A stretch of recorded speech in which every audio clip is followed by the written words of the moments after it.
There we go. Whoop. I'm just gonna break stuff right off the bat. Hello, hello, hello, hi. New mic. Well, yeah, no, new mic. Actually, new mic this time. Whoa. That was a sound effect. But I didn't actually see it. Okay, that's cool. Cool, cool, cool, cool. I'm not really sure what happened with the visual there. Weird, because it's probably something I should have checked before, is like if the Twitch alerts actually show up properly in here. Anyway, hi, new mic. Well, upgraded mic. So same. I haven't used this one with you guys yet, but I've had it for a while, and I just had it modded recently by a friend who added an extra, I think it's a resistor to a certain section of it, and then basically turned this mic from sounding cheap to sounding not bad at all. So I'm actually pretty happy with it. What I've got updates. I'm fighting COVID for the first time, which is fucking awful. It's been I think it's like 10 days now. I have had it, been fighting it since Sunday-ish. There's at least one Sunday. Yeah, anyway, over a week. It's been awful. I'm fully vaxxed, and like being hit by this thing fucking sucks, even though I'm fully vaxxed, because it's just terrible. It's just really bad around this time around.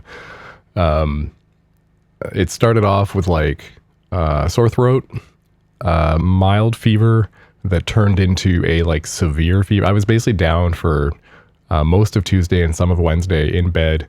So all of Tuesday I was just in bed, which is like unheard of for me, with the fighting a fever. And then Wednesday, pretty much half the day, I finally got up and was able to do stuff. And then since like, I think the Thursday or the Friday of last week, I've had, like, it's just been, my sinuses have been completely clogged. And you can probably hear, like, my voice sounds awful, and I still feel like crap. So yeah, great time. Really, really happy that I caught COVID due to having to return to the office, which I had complained about having to do, and that I would eventually I would probably catch COVID doing that. Yeah, it does, Sakai, it really does. And I don't wish it upon anybody. Like, it sucks that any of us have had to deal with it, because none of us should have had to deal with it in the first place. But like being essentially forced back to work, just like, because, you know, the capitalist system that, you know, these companies that you work for don't really care about your health when it impacts their bottom line, obviously, right? There's a certain area where like you can get sympathy up to this point, and as soon as you are now costing them money, or a project isn't moving forward or something, sympathy goes out the window. We all have to buckle down, you know, we all have to work like this. And like, no, we don't. We just keep saying that, and then this keeps happening. It's silly, and it's juvenile in my mind, especially when I brought it up as like I specifically brought up COVID and other illness as like a reason not to return to work, you know? Oh my God, the 8th time. Jesus Christ. The 8th time? I don't even understand. I don't know. I think at that point, I would just be insane. Like, you'd have to lock me up. I think you'd probably just have to lock me up. Jesus. But yeah, like to be forced back, to be put in the situation where it's people just shrug their shoulders, your managers just shrug their shoulders, go, well, there's only so much I can do. And it's like, well, we could all do more. You know, you still want to, because you don't want to have to deal with the consequences.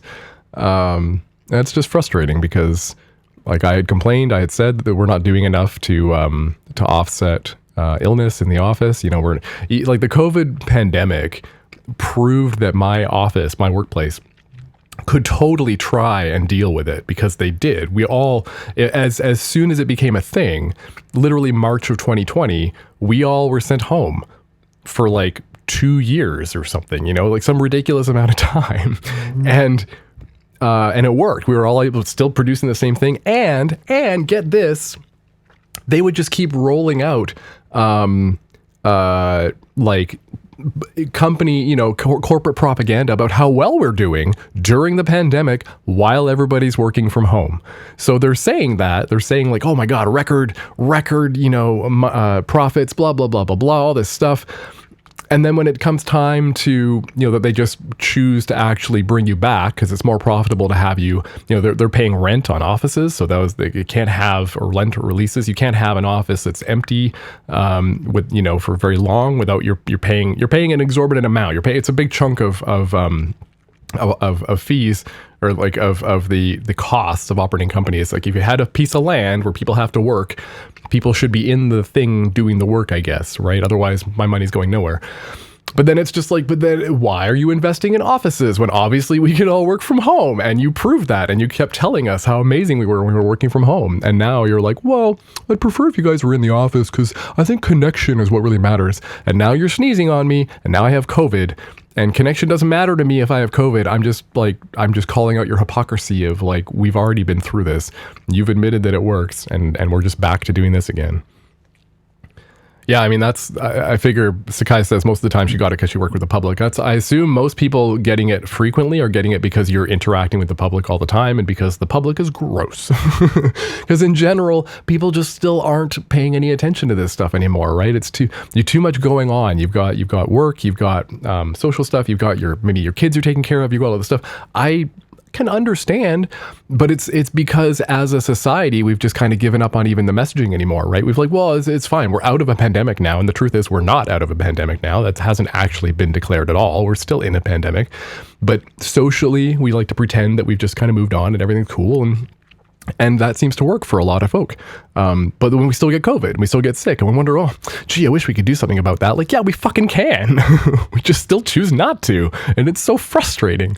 So having gotten it now for the first time, like I'm just so mad because I called it. I was like, I'm going to get COVID now thanks to your guys' return to office policy. I don't want that. I would like to opt out of this return to office policy. And that was denied multiple times.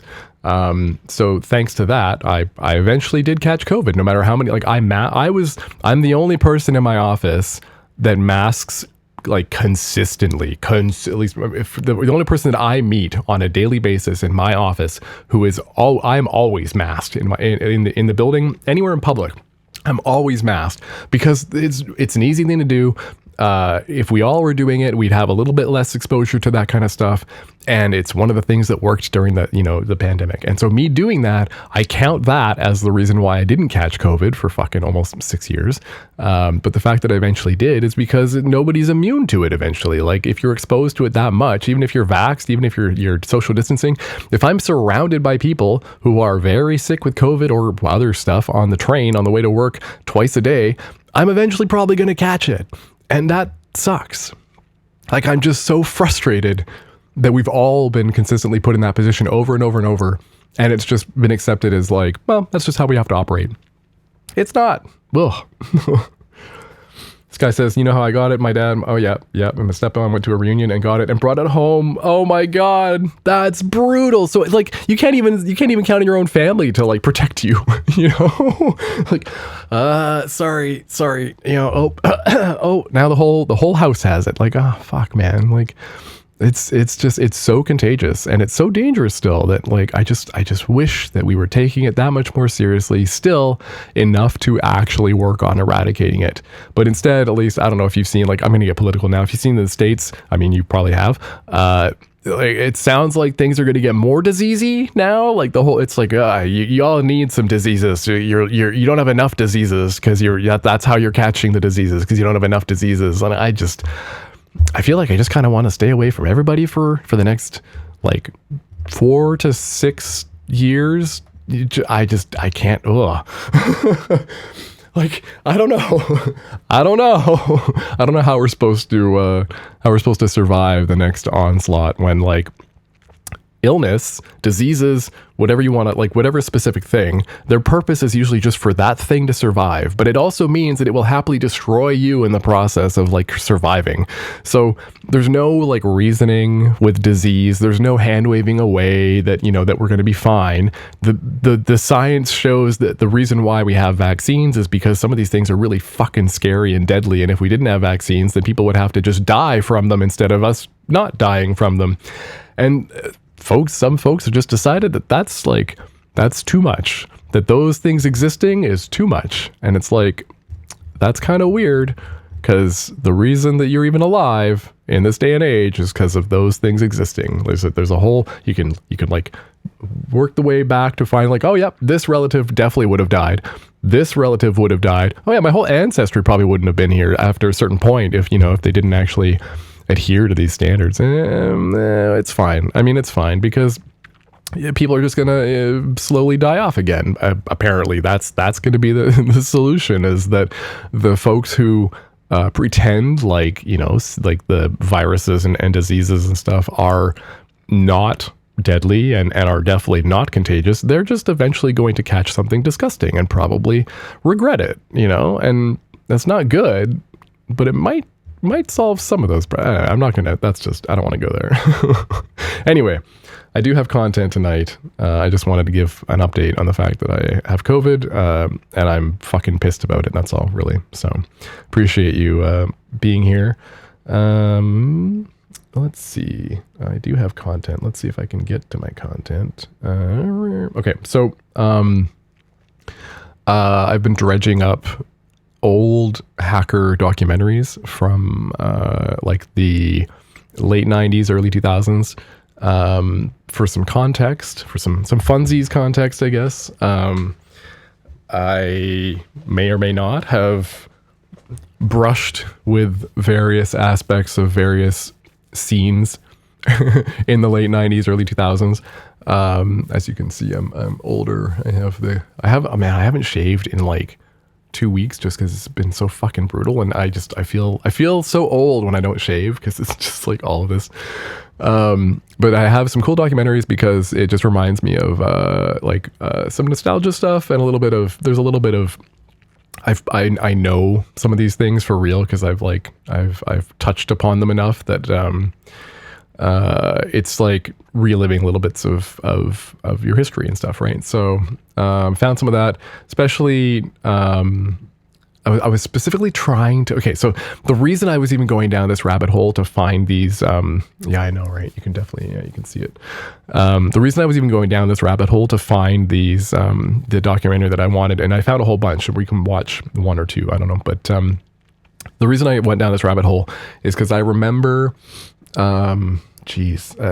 ages ago now, I remember watching a hacker documentary that I was like, oh, this is kind of cool. This is like, this is just like a profile of this guy who is like, he was billeted as like an internet troll and a sysadmin. And it was like, oh, like this is, so for me, when I saw this, I was a sysadmin / IT guy. And I was definitely into that kind of stuff. So when I watched the documentary the first time, I didn't know who the person was that they were profiling, but they showed off, that he was like hated by some and loved by others on the internet, which is at the time to me sounded pretty innocuous and pretty typical of like, trolls on the internet, especially if you're like a prolific one where, and I think 4chan had been kind of mentioned, but like in a way that wasn't like, it was like, okay, well, of course, like the trolls and 4chan, that just makes sense, right? Okay, whatever. But then eventually it showed like the site that he was sysadminning, so eventually it gets to the point in the documentary where it like reveals his technical chops, and they just drop the bomb that he's the sysadmin of Stormfront. And so this is like at least like more than halfway into the documentary, and I'm like, what the fuck am I watching? Excuse me. Why was that not front and center? That's a Nazi website. That's literally like Nazi Haven before Twitter and everything else became actual, like just full of people being able to say whatever words they want.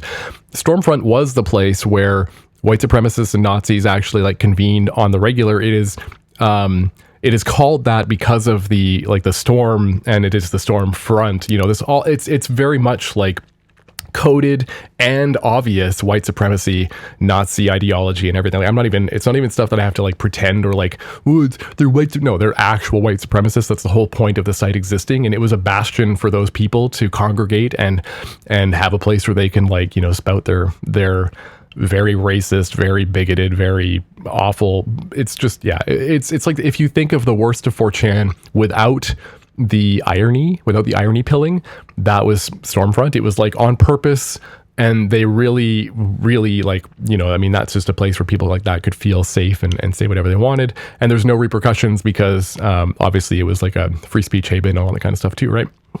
So for it to be not front loaded, that this guy helps run Stormfront, and like for that to be dropped on us midway through the fucking thing is incredibly deceptive. Like, it was obviously done on purpose, because if you had known that he was a sysadmin of Stormfront from the beginning, you would have tossed the video in the trash immediately, because this guy's a fucking thing.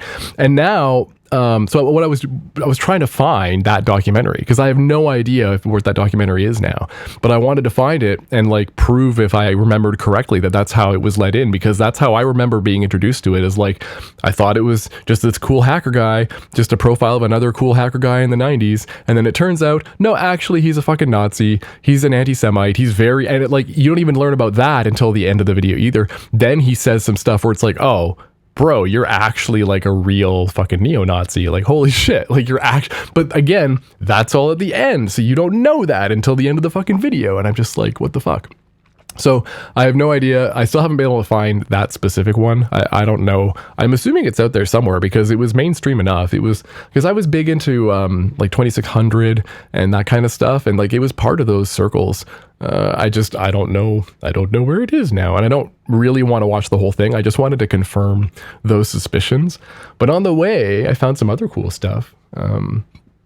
So let's see. I have, oh man, Freedom Downtime. Okay, so this is kind of neat. Let's see if this is watchable. I'll flip to a screen share view here. Oops. Do I really want? Oh, I wanted a different one. One sec. Is this one? Yeah. Okay. Cool. So yeah, I'll queue up Freedom Downtime. See if this just works.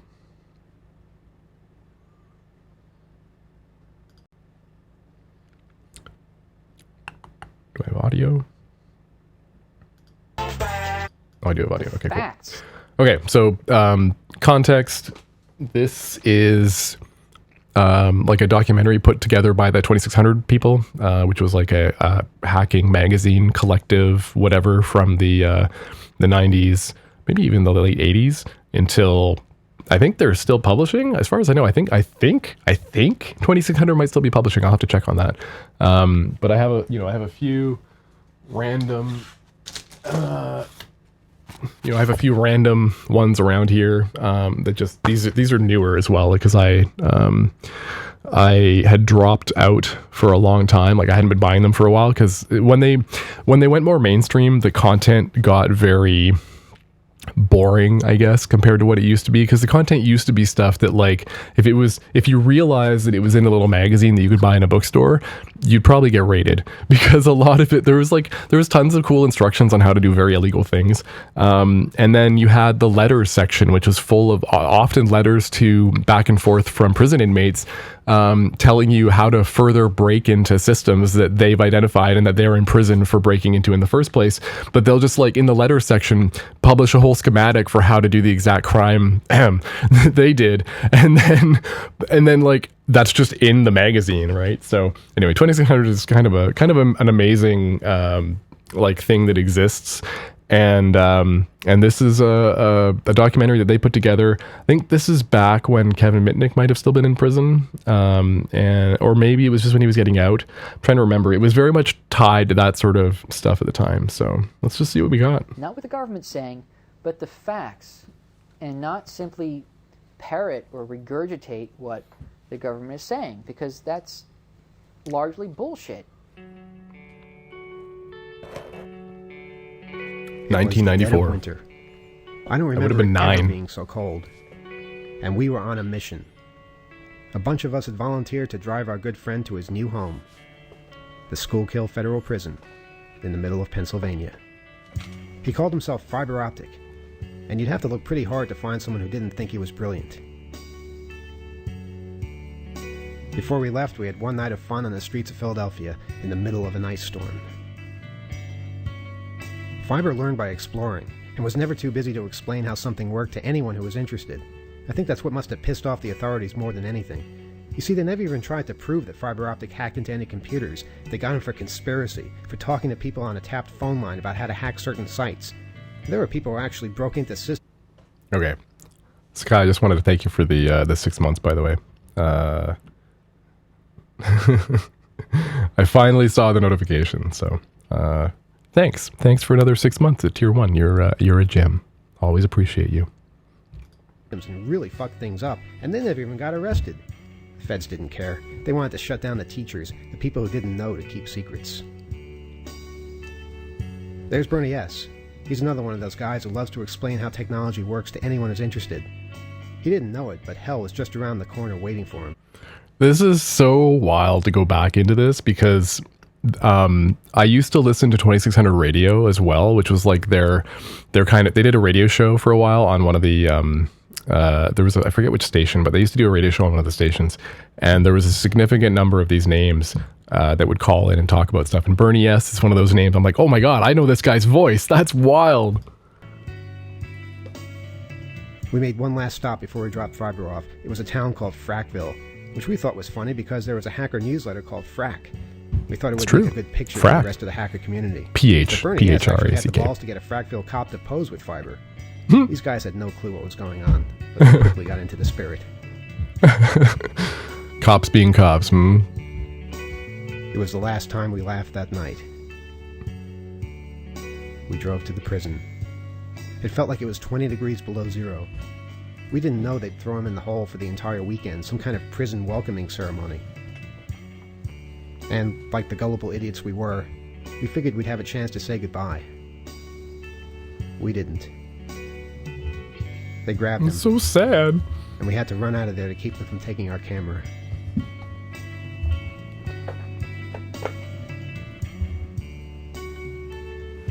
Fiber came home 10 months later a hero. And everybody seemed to know that sending someone like that to prison was a big mistake.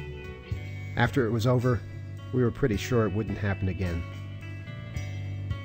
Were we ever wrong?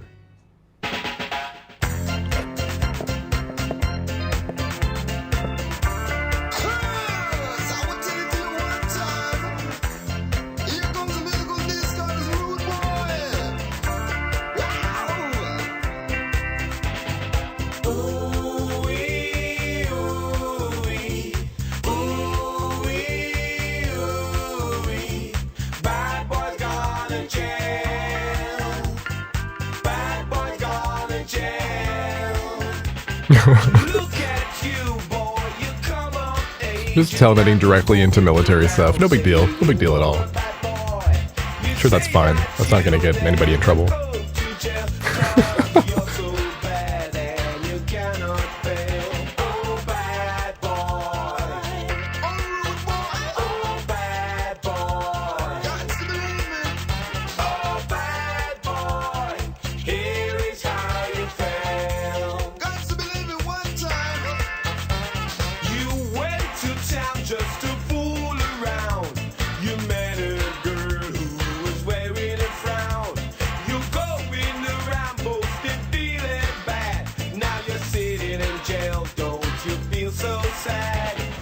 Like the crudest form of communication I've ever had to do. 1, 2, 3, 4, 5. That's wild. That little sliver is how they're communicating with him. Was that you? Well, we can see your hand. I doubt you can stick your whole head through the window. Yeah, but like splotch your face up against the window. Now we know it's the right one. We can at least like zoom in on it. Kevin Mitnick, the world's most dangerous computer hacker.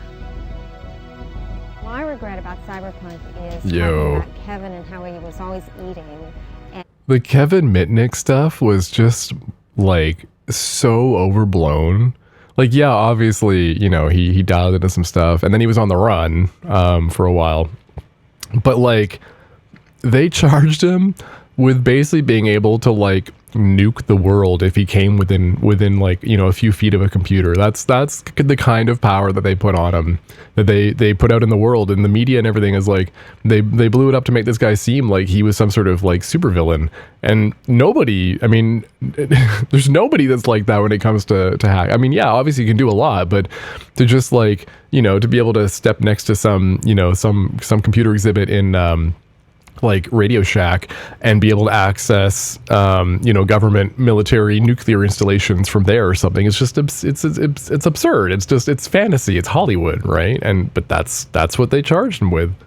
And how he was overweight. And people have really gotten on my case about that. Some guy came up to me at an Austin book thing and said, why did you go on and on about Kevin's weight? And he was right. I did that to the point where it just wasn't tasteful, where it was just sort of just beating an issue that didn't need to be beaten. For a period after he was arrested, incarcerated, and released into a halfway house, I couldn't find a single article that talked about him without mentioning, for example, his weight. And the real fascination with Kevin's body and its relationship to technology is one of the things that absolutely hooked me. And I found a number of articles in Time and Newsweek written by people, and the New York Times written by people like Markoff and Joshua Quittner and so on. And they would say, Kevin was in a halfway house where he no longer touched a computer and lost 100 pounds. As if those two things were connected. Yeah, as if that's somehow connected. USA Today put his picture on the front page, morphed or superimposed with the image of Darth Vader. And I thought, wow, this is a remarkable combination of two things, and it's really picking up on the idea of the dark side hacker. If ever there was someone who fit that description, it was Kevin. The mere mention of his name was enough to incur the wrath of the authorities. Yep. Over the years, his reputation grew, and so did the falsehoods. In numerous articles, Kevin was said to have broken into NORAD, harassed actress Christy McNichol, and turned his friends' home phones into payphones. His beginning was on ham like radio. Only one of those things is probably true. It's a close-knit community. Couple of, dozen people at the most on a particular repeater or channel, and they would get into challenges. And of course, Mitnick would be the underdog. Let's challenge him. Let's do this and that. And when he met their challenges, then they'd start crying and screaming as if they were innocent victims of Kevin's. This has been the case throughout. And then people would start unfairly using other contacts that they had. In one case, a lieutenant, I think it was, or a commander in the LAPD. One ham radio operator who was a friend of him got him to write a letter saying that Kevin was interfering with LAPD communications. No way. And all sorts of crazy things in his past. Because they were like mad. And then God damn it, people are so petty. And it relied almost entirely on the words of people who Kevin had had a falling out with, as well as those who didn't know him at all. Like, it's just so automatically you're going to paint the guy in one corner if you're just interviewing people that have bones to pick with them. Why do you think you're going to get an unbiased description from folks that have beef? Like, no. Hafner and Markoff never talked to Kevin because he wanted to be paid for his time. But it really didn't take much to dispel the rumors. NORAD denied any break-ins. Christy McNichol had no idea she was being harassed. And no evidence ever surfaced of any payphone conversions. But none of this ever got printed. Gee, I wonder why. To convict him, regardless of the actual evidence. Yep. And then there was Security Pacific. After being hired, Kevin had once again been terminated because of the stories that followed him. And this resulted in yet another Mitnick myth being born. There was a Newswire article coming out that stated that Security Pacific had, lost billions of dollars or something in bad loans, which would have affected their stock price. And that was actually tracked down to some error that someone made in entering the information. Had nothing to do with it not being true or anything like that, but it was an error that someone made in entering the information. Well, immediately, because there were people, employees at Security Pacific, that knew Kevin Mitnick, including one ham radio operator. Here we Immediately go. that was attributed to Kevin Mitnick did this. Bingo. And that's how that rumor spread. I'd seen this all before. Hackers were always The getting devil blamed for made me things do they it, didn't do. or In whatever, many cases, for right? things that weren't even possible. It was obvious somebody had to set the record straight. Somebody who would command respect.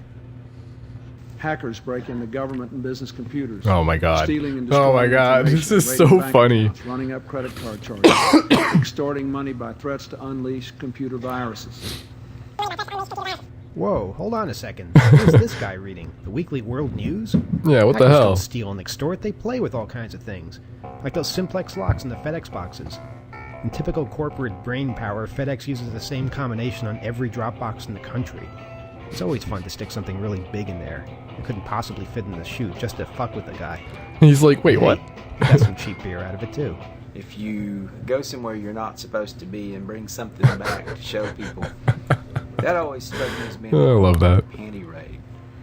And you know, panty raids are A really civil the libertarian. grandest That's an tradition interesting, of this country, to try to make interesting your way in there, title. get the stuff, and get back out with it without getting your head cut off. Yeah, what we're doing here is we're talking on McDonald's, the external speaker for their drive-through, and what we're doing to do that is we have a modified ham radio.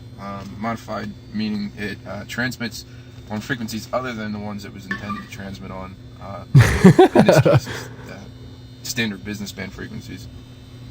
What did they just tell the guy? He just took off. Seems to be the standard McDonald's frequency. Hey, the blonde, would you please kneel down for a second? Could one of you Oh, please God. take off your tops? We'll give you the food for free. Bastards, you better stop getting smart. Here comes the manager. Jesus.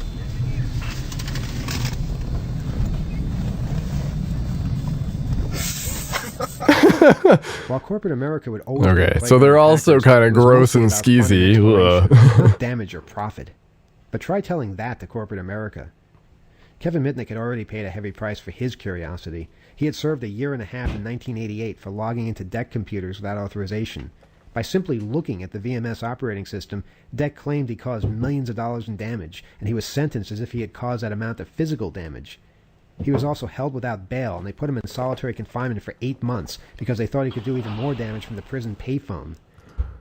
Okay. Just in case you missed that, In solitary confinement if he had caused that amount of physical damage. He was also held without bail, and they put him in solitary confinement for 8 months. he was held without bail and put in solitary confinement for 8 months because he was a hacker who could hack stuff potentially. What the fuck? Because they thought he could do even more damage from the prison payphone. After his Like, solitary's for people that will, like, cause a ruckus by, like, you know, trying to murder their fellow inmates, or child predators that the other inmates are going to try and murder, right? Like, solitary's there for a very specific reason. To put a hacker in solitary is just, it just shows you have no idea what you're doing with this, with any of this. This is all just for show. Like, we don't know how any of this works, but he's dangerous at the same level that like murderers are dangerous. So we put him in the same box because that'll do it. Like, what the fuck are we doing? sentence, Kevin had to serve 3 years of supervised release, reporting to the authorities every month and being restricted in where he could go and what he could do. And he only had a few days to go when federal authorities decided he had violated the terms of his supervised release by associating with Louis DePayne and accessing someone's voicemail without permission. It was nothing, but it was enough. Knowing how the media and the court system would crucify him over any offense because he could start World War III from a payphone, Kevin decided to just walk away. I was devastated. We were never Yeah, this is far away wild. from it. He just went on the run. Like, he knew that he'd just be, you know, they would just throw him back in jail for another random thing. They'll just throw him back in prison again, right? So he just went on the run, which is just wild. Each other. Like a hacker on the And how is he run because living they just on want to throw him in his federal own prison forever. without And his like, family what has he done? to share things with? It was horrible. What kind of a life is this? He is not streetwise. He's a home person. Kevin managed to avoid attention. Then, on July 4th, 1994, everything changed. A front-page story in the New York Times turned Kevin Mitnick into a household word all over again. God damn. The evil-looking picture, the mythical stories about breaking into NORAD computers and controlling all the telephones in California, even the Security Pacific news release tale was retold as fact. And it was, oh my Nobody God. could figure out how the story made it onto the front page of the Times, since there was nothing new in the story. Obviously somebody had a The vendetta. author was no stranger. John Markoff, who was quickly becoming a Mitnick expert without ever having met him. We Interesting. looked at the story as an amusement back then. A bunch of us were putting together the first Hackers on Planet Earth conference. I that remember August. this. The story had gotten so big that we all walked around with Mitnick masks. They came here to the Hotel Pennsylvania. Yeah, I remember by the this. hundreds. These usually anonymous creatures of the cyber world, better known as hackers, were holding a convention. Throughout that weekend, Kevin called in several times to say hi. We all wished he could be there, but we knew why he was running. One of the things Markoff hadn't mentioned in his article was the 8 months of solitary confinement. You know, the guy was in solitary confinement for 8 months. 8 months. Think about it. I mean, that would definitely change a man to a several degree. You would run. You would not want that because it was 8 months, not for anything he did, but because the judge was scared. And if you get someone who is that unaware of actually what he can do and thinks that he can destroy the world, Yep, preach. if you have someone that has that much power over you who will put you in solitary confinement, you're going to run. Makes perfect sense to me. Yep. I think it's part hype, part hysteria, part lack of understanding, and part fear. Solitary confinement means no books, no pencil, no paper, no company, nothing to do but stare at these small 4 walls. You would get out 1 hour a day, and that's it. Well, you know, he might whistle up some missile launch codes. You know, that's a big problem with hackers nowadays. They get a little pissed off and they launch some nukes by whistling, you know. Founder of DEF CON. Wow. DEF CON's still going strong. So founder of DEF CON, interviewed live for this one. And he's obviously pro Mitnick and thinks that the whole thing is just ridiculous, as you can hear.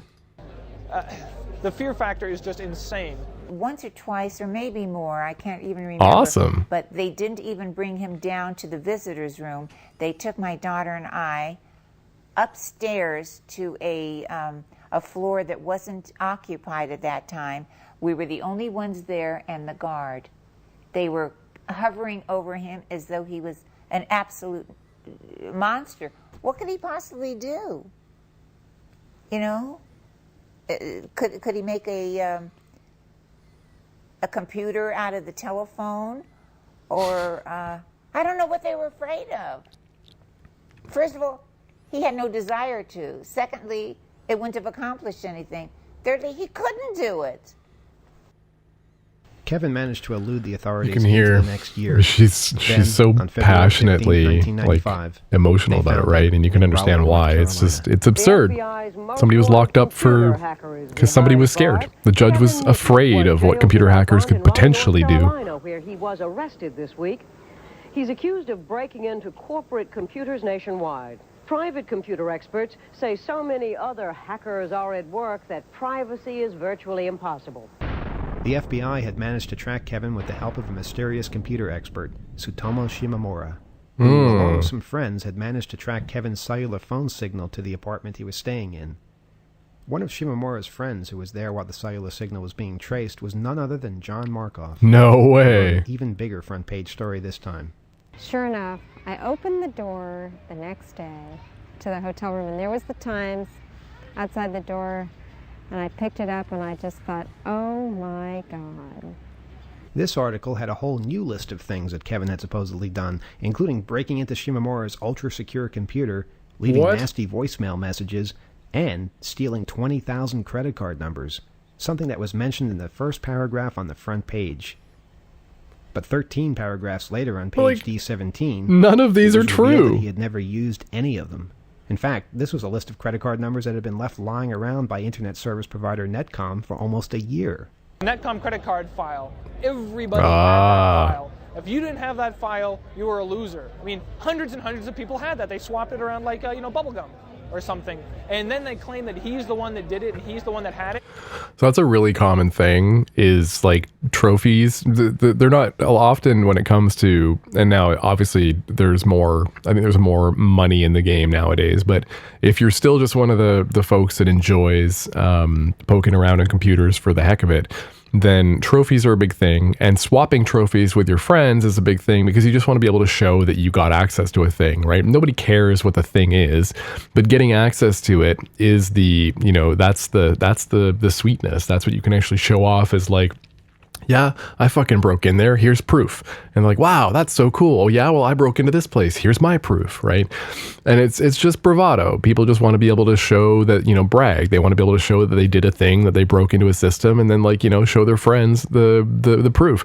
Nobody cares about what the proof is. Like it's not about getting a specific list of credit card numbers or like these blueprints to this, special factory. None of that matters. People usually are just taking like a sensitive file that they know is sensitive because people have like locked it away behind stuff, copy it, and then just show their friends, yeah, here's something. Like, oh, cool. There's no way you could have got that unless you broke into this system. So amazing. That's something like you did so well. That's so cool. So yeah, what he's saying here is absolutely true and pretty common in that scene. People were passing shit around like that all the time. To pin it on Kevin Mitnick as being the only one who somehow had that file, and also the only one who obtained that file, is just incorrect and like inflammatory, because he's not. But you're just making him out to be the pariah, right? Like he's the one who has to take the fall for anybody having ever hacked anything ever, apparently. When that was floating around for months before he theoretically had it. Everybody and his sister's got 1 million credit card numbers. What's the big deal? Yo, meaning. Bruce Sterling. This is, oh, I forgot. Holy shit. This is young. Bruce Sterling is a fucking sci-fi author. Like, bro, this is so cool. Thing to have. I mean, what I want to know is, did he threaten anybody in any way? Did he claim he was going to do some particular set of harm? Are there any notebooks that show that he had plans to, conspire to commit any particular thing? I mean, other than humiliating Satomo Shimamura, which any idiot who's ever met Shimamura could have told him this was not the guy to mess with. I met Shimamura once. The first time I met Shimamura, it was in front of Congress, and I was testifying to a congressional subcommittee, and here's this guy in sandals and like ragged ass cutoffs, and the rest of us are like done up and tied, and it's me and like the Attorney General from New Jersey, and we're sitting there, and and we're giving our best sort of, yes, we're in front of Congress thing, and Shimamura's there, and this, surfer gear, and he like pulls out this AT&T cell phone, pulls it out of the shrink wrap, finger hacks it, and starts monitoring phone calls going up and down Capitol Hill while an FBI agent is standing on his shoulder listening to him. And I'm like, this fucker's got balls the size of durian fruit. This is unbelievable. This is the heaviest guy I've ever seen doing. Bro. He's hacking, right? He was finger hacking this phone in front of Congress with 2 FBI agents and John Gage from Sun Microsystems in the room from him. And I was like, wow. I was impressed. Inside of a week, Shimamura and Markov had signed a book deal estimated to be worth $750,000. It would be another 19 months before Kevin would even be indicted. The book, entitled what the Takedown, fuck? was finished by the end of the year. When I read it, I was aghast. I was aghast. It was Satomu's eating and skateboarding habits. I'd been to a lot of the restaurants he'd been to, but I don't think I needed a hacker book to tell me about them. Wow. So it's really just an attempt for them to cash in on being attached to the story Takedown somehow. Was not well received. 42 meals. That's so funny. Went, as did 1997. Kevin remained in prison without even a bail hearing, and no prospect of a trial anytime soon. A 25-count indictment accused him of nothing more serious than lying on the telephone about who he was and copying software which he never tried to sell or even distribute. Nothing about hacking into Shimamura's machine. That's so funny that the actual indictment doesn't even have anything good on it. It's all just like boring shit. And yet he was in solitary. He was, you know, what the fuck? And credit card numbers, nothing that would have appeared in the John Markoff story. North Carolina had also charged him with making free cellular phone calls. Kevin was given a 2-year sentence, more than he would have gotten for manslaughter. But the federal charges still remained. They even put him in solitary confinement again because the prison authorities convinced themselves that he was going to build a transmitter out of a Walkman, sneak into the warden's office, and monitor his conversations. The mainstream media made There's no way. Mitnick was put in solitary for having too many cans of tuna. What everyone seemed to forget was that years were going by, and this guy had yet to be tried. And then things got a whole... I think that's really important to bring up, or to continue to bring up, is that he hadn't actually been tried with anything yet. They just kept adding charges to the indictment. Like, he hadn't even made it to court to face these yet. They just kept faking, you know, oh, well, now he's definitely probably done this because somebody said he did this, and well, we'll just throw that. Like, no, you're not going to be able to charge him with any of it, or like actually convict him of any of this stuff. A lot worse. June 1998. Oh, of course they will, though, right? A version of Takedown was announced. Skeet Ulrich, who played a killer in Scream, was set to play Kevin Mitnick, and Russell Wong from the Joy Luck Club would be Tsutomu Shimamura. Oh my It didn't god. seem to matter to anyone that the real-life Kevin was still rotting in prison without a trial. According to the script we managed to get our hands on, he had been found guilty and sentenced already. The magic of Hollywood. Amazing. They even brought Kevin and Yeah, that's not going to influence anything. A movie in the works where the guy's still in prison, hasn't actually been a trial yet, but the movie claims that he's guilty and that's how he got there. Like, that's definitely not going to, you know, influence anybody. In real life, they had only met for a few seconds in the courtroom. In the Hollywood version, they met in a dark alleyway, where Kevin would proceed to bash Tsutomu over the head with a garbage can lid. What the fuck? He had to tell the world. He's not even a violent guy. He was never a violent guy, and they made him sound like he was actually some sort of supervillain. It's just disgusting. That this was a big mistake. The truth needed to be told. And we could either do it ourselves or use the media. That's right, the media. Democracy's biggest allies, committed to informing the public no matter the cause. Yeah, the they'll true help us. Conscience of America. Get out of the way, Brad! Brad! Watch yourself! Brad! Come on, guys! Brad! Don't yell at me, everyone's in front of me. Well, tell him to come back. Don't yell at me, everyone's in front of me! Brad! Brad! Did you guys get down again? Please go. The chaos of the reporters yelling at each other. The mics. Let's get out of the way. Gabe, Chrissy, Larry, let's get out. Come on. It's just chaos. I love it. Come on, guys. Larry Morris. Oh, there go the decided to mics do it again. ourselves. So we found Skeet Ulrich's apartment in New York in an old phone book and paid a visit to try and get him the real story. But he had moved. I know, Oh. his doorman let me look at every single name in the book. Yo, what? Is that Skeet Ulrich? No. Is that Skeet Ulrich? No. Oh, what? Oh, no. Damn. Well, thanks, though. I'm glad that we got to go through everybody in the list just to make sure. Top was Miramax Films on the West Side. We figured they'd appreciate a chance to correct all the mistakes in the screenplay. No, We Miramax? would be warmly received because Oh my God. this was Miramax, the company that distributed Michael Moore's latest film. You know, Uh-oh. the guy who films in everybody's lobby. Uh-oh.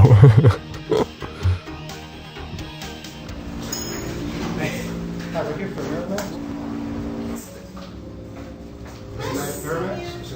Have I seen you? Sorry, you can't film in here. Sorry. Can't film in here? No, it's a landmark. Sorry, you can't. Yeah, this is It's a landmark? That's the pictures to show you. You got to call them. They will call me. That's it. After they call me, let me. This wasn't going well. How could a movie company What does that tell us to stop mean? filming? All we wanted to do was talk to somebody. Because of the fact that they need a license to show anything. What a letdown. Well, his light is on, so he's capturing everything. So if you could please go outside before he has to call the police. All right, well, we don't want that, so we'll go outside. This is We called so the office and waited ridiculous. to hear back from them, but we never did. It was like they were scared of us. Maybe they actually agreed with Bill Clinton that hackers were as one-dimensional as they were in this movie script. How could we get them to see the other side? That night, New York City introduced unlimited ride Metro cards, and we decided to figure out how long it would take for our cards to reset so we could let people in for free. It's so nice.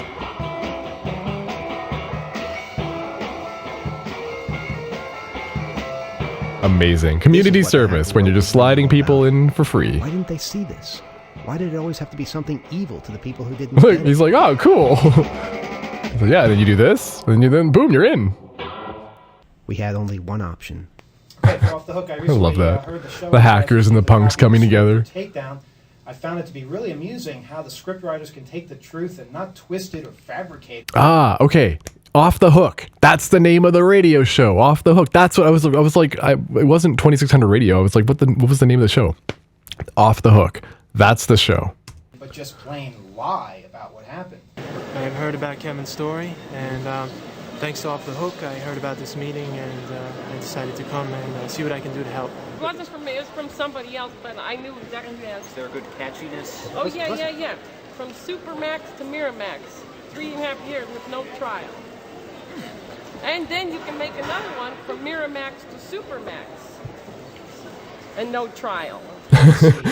That's a lot of no trial for Kevin. Jesus. 10, 20, 100. They're going to say, who the hell is Kevin? And they're going to keep saying it until somebody answers them. 1 or 2 people that know more about it, or 1 or 2 people more on our side. Those 2 people get 2 people, we get 2 people, you know how it works. Basically, we're going to be in their face every step of the way. And if it comes to showing this thing in the screen, you know, in theaters, we're going to be there too. I mean, what we're doing now isn't going to be finished until Kevin has his trial, until Kevin's out. Guilty by Hollywood or something like that. That's a good one. That's good. I like that. Yeah, I did look at the script, and Guilty by Miramax. It's a shame, and it definitely shouldn't be something out there for someone who knows very little about Kevin to then see this movie and have ideas in their head that are untrue.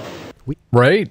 Like to make a movie about the guy as if he's some sort of evil villain when he's was just a hacker, and then the movie says that he's guilty. The movie makes up a bunch of shit about how everything went down.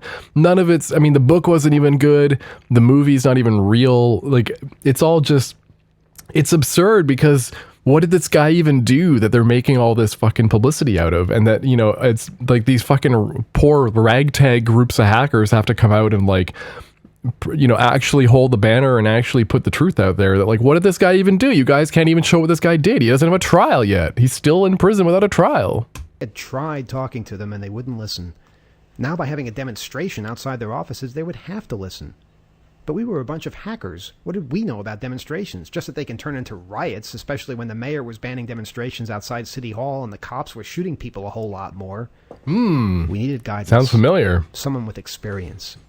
We looked all over town for an activist, maybe one of those gray-haired hippies from the 60s.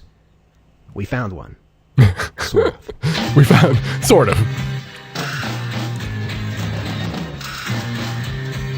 I mean, that's an activist, I guess. I mean, I don't agree. I mean, I guess, yeah, I don't agree with his activism, but he's an activist, you know? They hate our guts because they don't want the truth to come out. Why do you think there isn't more activism? Because people don't care, they're scared. He's not wrong. They're afraid they'll get into trouble. I can understand it, you know. Yeah, yeah, he's not wrong. We still have to take a stand, afraid or not. We have to at least give it a try. It's so funny, right? Having this like reasonable conversation about activism and about the call to activism with the guy who's protesting abortion. You're like, I don't agree with your cause, but I agree with your tactics. Give it a shot, you know. This cop been giving you any trouble? No, he's been standing there. He hasn't bothered me. And we have a president that wants to suck their brains out. That bothers That's a lot true. of people, but Yeah, it bothers anybody that's decent gets bothered when a little child is tortured to death, you know. Well, when a president's sucking their brains out. Yeah. It wasn't exactly what we had in mind. I got a real earful about the evils of homosexuals and communists. Oh, great. He told us the one thing we needed to hear. When you demonstrate, make sure you're in the right. And that's the one thing we were sure of. Interesting. Make sure you're in the right. We had no idea what to expect. Oh, this is awesome. We just kind of stood there for a while, not knowing what to do. Our converted phone company van got more attention than we did. My name is Noah Kinnigstein. I'm an attorney. Oh, they got an attorney. For you all. I didn't even know. It was... Yeah, no, I'm not from. I'm representing you all. Okay. Oh. So no one's getting arrested, right? Yeah, I didn't plan on it. Good. The National Lawyers Guild actually sent someone to protect us, and that was the turning point. That's Things began to awesome! come together. Even members of the media started to show up. It seemed like everyone except Miramax was taking... Bro, the Lawyers Guild sent somebody to represent them pro bono? Like, that's amazing! What? Oh, Jesus, we need more of that. Seriously. We learned that when you stand outside a film studio's offices with picket signs, people notice. Fuck yeah. Free Kevin. These folks are going to put on a little demonstration here. They're going to be marching around. I thought I would tell you. You could tell the precinct and tell them I'm a lawyer. It's nice and calm.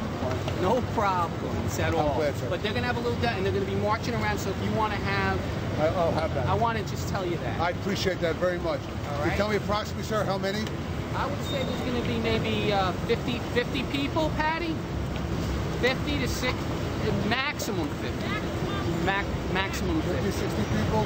What area are you doing it in? They're going to do it here in front of Miramax Films. They're demonstrating about a movie that they're making. I see. Okay, fine. The lawyer is so calm and pleasant with the cops. You need somebody like that who can talk to the cops and, like, you know, represent, you know, the button-up shirt and everything, right? You know,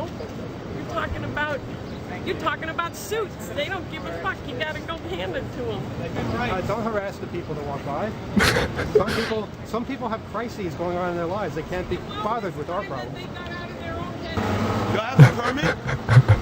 Y'all have a permit? Who's in charge out here? We got a permit now.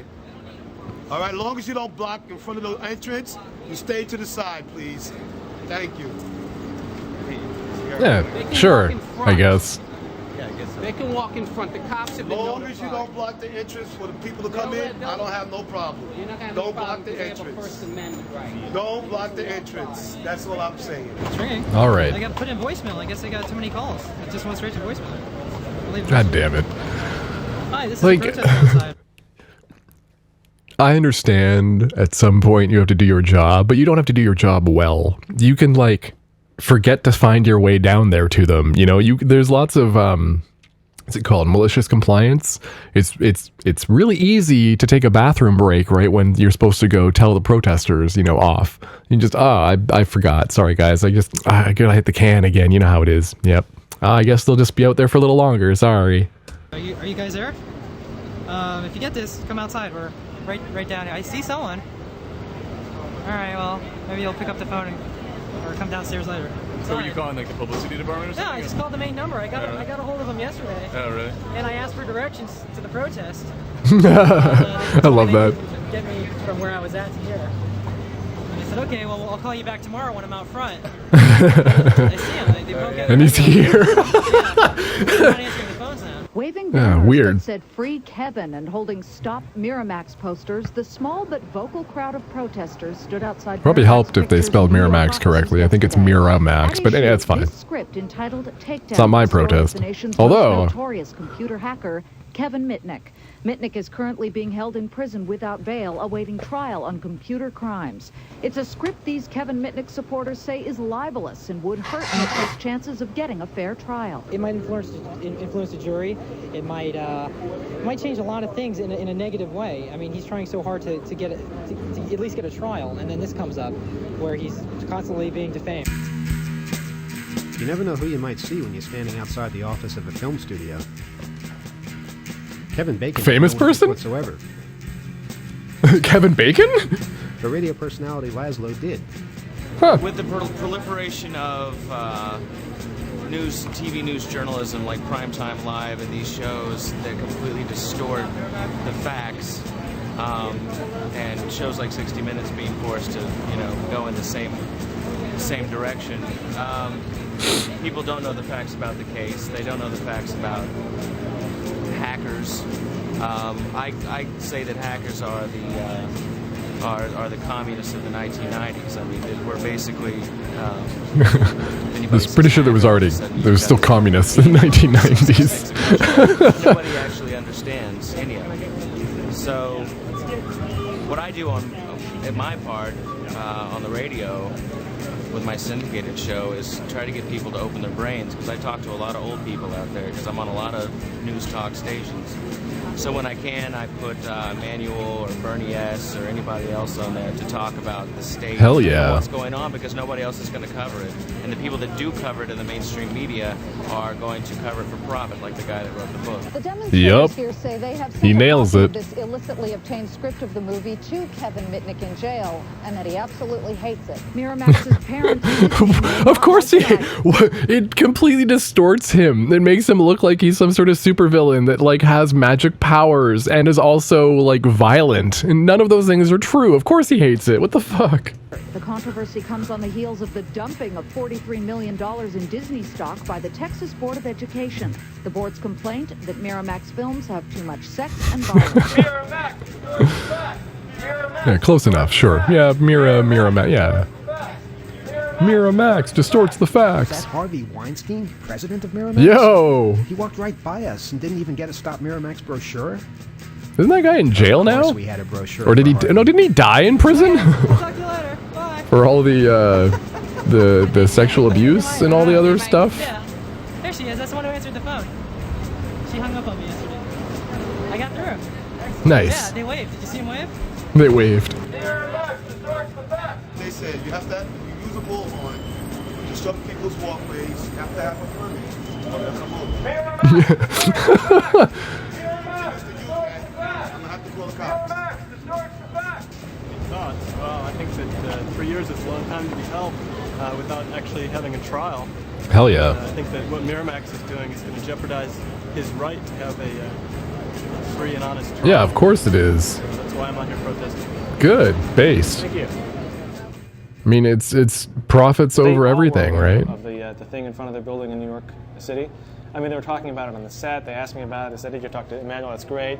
So they were waving at the window. They think it's fantastic. And they all want free Kevin stickers. The whole crew wants free. I will send, if you give me some. That's amazing. They will put them on their cars. That is so cool. Kevin Mitnick is? No, I do not. Computer hacker who's been in jail for 3.5 years without a trial. Miramax decided to make a movie about him. Oh, really? The script is false. Makes him out to be a violent racist. Yep. Which he is not. Want to know what you think about it? When are they doing the film? Well, they start shooting in a couple weeks. Kevin Mitnick is great. So how can I find out about what's the take truth? him out of prison. Fuck yeah. Hold on, I want to talk to you. What's that? My main thing is the only reason he even ended up like running afoul of the law is because if people don't really have access to communications. All you got is big corporations like Miramax with access to communications. First Amendment, yeah. This is in America. He was happening in jail for here. 3 years without a trial? He's still in jail. He's still in jail. Well, not now. But he was. Yeah, at the time of this, he'd been in jail for in prison for 3 years. Like unauthorized biographies, stuff like that. I mean, where it's like you have an autobiography, you have like authorized biographies. This is different, This is though. sort of like an unauthorized This is biography, gonna be but big. it's filmed. This is gonna be a He feature. hasn't had a trial yet? Hasn't had Nope. trial. That's sort of And not really wait, not fair. only that, in the movie, they already wrote that he had a trial. And that he was guilty. Kevin Mitnick? No, who's that? Well, if you're walking away, I really can't help. Thanks, man. Okay. All right. Okay. Hey, you're a lawyer. Isn't it illegal to if they're going to slander him? Can't they try to stop him on legal grounds? Well, that's not right. They have to put a waiver or I something, think and that they're they should saying have that to this hold is the not. film until after he's had a fair trial. Yeah, of course they should. Happens, unfortunately. I don't think it should be. Obviously, it's There's- probably not legal to have a. It's so simple, right? Like, there's no reason Miramax has to make a movie. There's no reason they have to make a movie now. They just want to. They want the money. It doesn't. They're not obligated to participate in capitalism. They don't have to. But they see an opportunity to cash in on this guy's plight and would like to make a movie about it to cash in and tell the narrative themselves and like get the scoop on that. And that's just, they just want that. I mean, it's not ethical. It's not good. And it doesn't have to happen, but Miramax obviously wanted to make the money here. And so I like that for the most part, these folks understand that, it's not right. And it also why you don't have to do this. They don't have to do this. Against Miramax. but I think they should have to wait until he's had a fair trial. And I don't think they should use his real name. If they want to change the facts of the story, they should change Yeah, right, exactly. If they want to change the facts, you can tell a story about a different person, but it's not him. the name and make it a fictional story. 3.5 years is a long time. Think about what you've done for the last 3.5 years. Yeah. So imagine It's being fucked in up. jail, all that stuff. And then being in solitary for 8 months at a time. Just for copying software, you know? Or being accused of copying software because there's no trial yet, remember? So I just would like to know your opinion on the slandering in this film. Miramax sucks. Yeah. Like, free Kevin. Fuck yeah. Well, you know, I can't like talk shit about a movie I haven't seen or read the script of, you know? Okay. But I guess the one relevant thing that I could say is it seems to me there is a witch hunt sort of hysterical mentality vis-a-vis hacking. Yeah, you know? And sure it's very is. quick to fly off the handle and condemn, you know, as terrorists, people who are, you know, exploring like a new technology landscape in a way that they don't understand. You know? Yeah. Definitely. Yeah, well said. You know, as far as I could go, not having seen it. Not only did we find a receptive bunch at the local theaters, they even started to do our work for us. New York was great, but it was only the start. We had to travel to get to the right people. So we put together a camera crew and made sure none of us had anything planned for the next several weeks. We chartered out a course and headed to the airport. That's where we got our economy-sized rental car with unlimited mileage. The plan was to head down to Wilmington, North Carolina, where filming for Takedown was about to begin. On the way, we figured we'd make a detour and stop at DEF CON, the annual hacker convention in Las Vegas. And if we were going to do that, we really should stop in San Diego to say hi to Tsutomu Shimomura, and maybe convince him to stop using Kevin Mitnick as a cash cow. And if we did that, it would be rude not to visit John Markoff to ask him to inject some accuracy into his stories about Kevin. Oh no. And since we were suddenly adding 10,000 miles to this rental car, we might as well stop in on some of the corporations that were claiming Kevin Mitnick cost them millions of dollars. Yeah, in why not? I damages. mean, they're already going across the country. To see what the hell they were talking about. There's something about Pennsylvania. I call it the prison state. It's because they seem to have prisons everywhere you look. Ugh. Ugh. And almost everyone I know who's gone to prison seems to wind up in Pennsylvania. Weird. That is kind of weird Not and only that, bleak. but every time I get pulled over Dystopian. by a cop, I seem to find myself in the prison state. I knew I'd better be careful. But let's not get off on the wrong foot here. Pennsylvania's a great place. Home of such landmarks as the Liberty Bell, Independence Hall, that little surveillance camera above Independence Hall, and the house where Thomas Jefferson signed the Declaration of Independence. And that's just down the block from the Afro-American Museum and its new neighbor. Well, gee, a maximum security federal prison right in the middle of Philadelphia. How times change. They say it's illegal to take pictures of any prison, even those under construction, even those right in the middle of a city. We couldn't find a law anywhere that backed this up, but just try and take a picture of a prison without getting threatened by some prison guard or cop. It's true. Here, look at this part. Maybe there are subtle details that will lead to a prison uprising someday.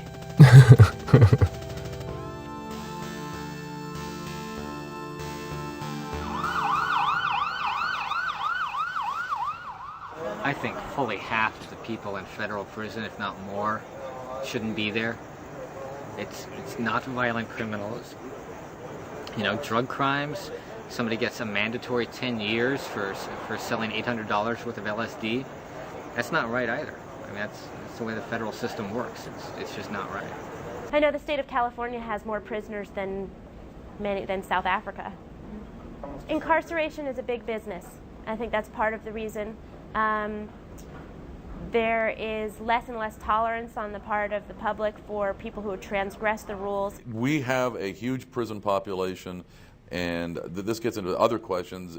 Putting a computer hacker in with sex offenders and murderers, I think, is probably the worst thing you could possibly do to somebody who has not murdered, is not a violent criminal, who's somebody who's a technological, who's gone over the edge. And then again, we have to define what we mean. New classes. We need a new classification system for technological law. At one point in one of my books, I talked about setting up a court system especially for technology, where the people that were prosecuting and the judges and the people involved in the cases would have some technological basis by which, number one, to evaluate the case and try the case in a reasonable manner, and number two, to come up with an alternative sentencing system that reflected more of the nature of the crime. If you're exposed to people like that for too long, you change with them. You become one of them. And then, you know, next thing you know, you'll be locked away again for doing what they do. One night... Bernie! Oh my God, Bernie's amazing. I was in my cell in the minimum security facility at Bucks County Prison. 2 guards stormed in and flipped my bed upside down and started and locked me in handcuffs and started rummaging through my storage locker, demanding to know where my computer was. And I'm like, I don't have a computer here. What are you talking about? They were squeezing the toothpaste out of my tube, ostensibly looking for a computer or whatever they were looking for. It was bizarre. But Pennsylvania was more than just prisons. It was a place of learning, and the Age Expo was where thousands of senior citizens learned that corporate America really cared The Age Expo? What is this? For like it's a con for old people? What? It's a boomer convention? How could you not trust a fox? Oh my God. Freddie, the phone fraud fox, was passing the corporate numbers around to the seniors. Over $4 billion in phone fraud every year. Oh Freddie my said that God. most of that was because of evil computer hackers. And I met him. What? Words like digit would only confuse older people. It made more sense to say things like 10 number. It means that they will have to dial the area code along with their 7-digit number each time they place a call within and between 215-610 and the new 267 for 215 and the 484 for 610 area code. Did you catch all that? Man, I remember when that rolled out here in BC, and I just remember the news. Like, we got little flyers from the phone company, and pretty sure that they ran a campaign where if you dialed the straight phone number without the area code, then you would get this little pre-recording saying that eventually that was going away, and that you would have to dial the full number, like the area code plus the number to get there, to get to the person. But I remember just having to dial, 5, 6, 7, 1, 2, 3, 4 or something like that, and just that was the number, of your friends, whatever. And now it's like here, I think now we have, so it's like the area code that used to be for Vancouver Island got turned into like an all of BC area code, and then they added another one at that time. So we went from having, like, I think it was the 604 to having 250, which was previously just mostly like people on the island. And it was just like these weird like things where like you would know if somebody was a 250 that they were over there, and now it's like they could just be anywhere in BC. You don't really know.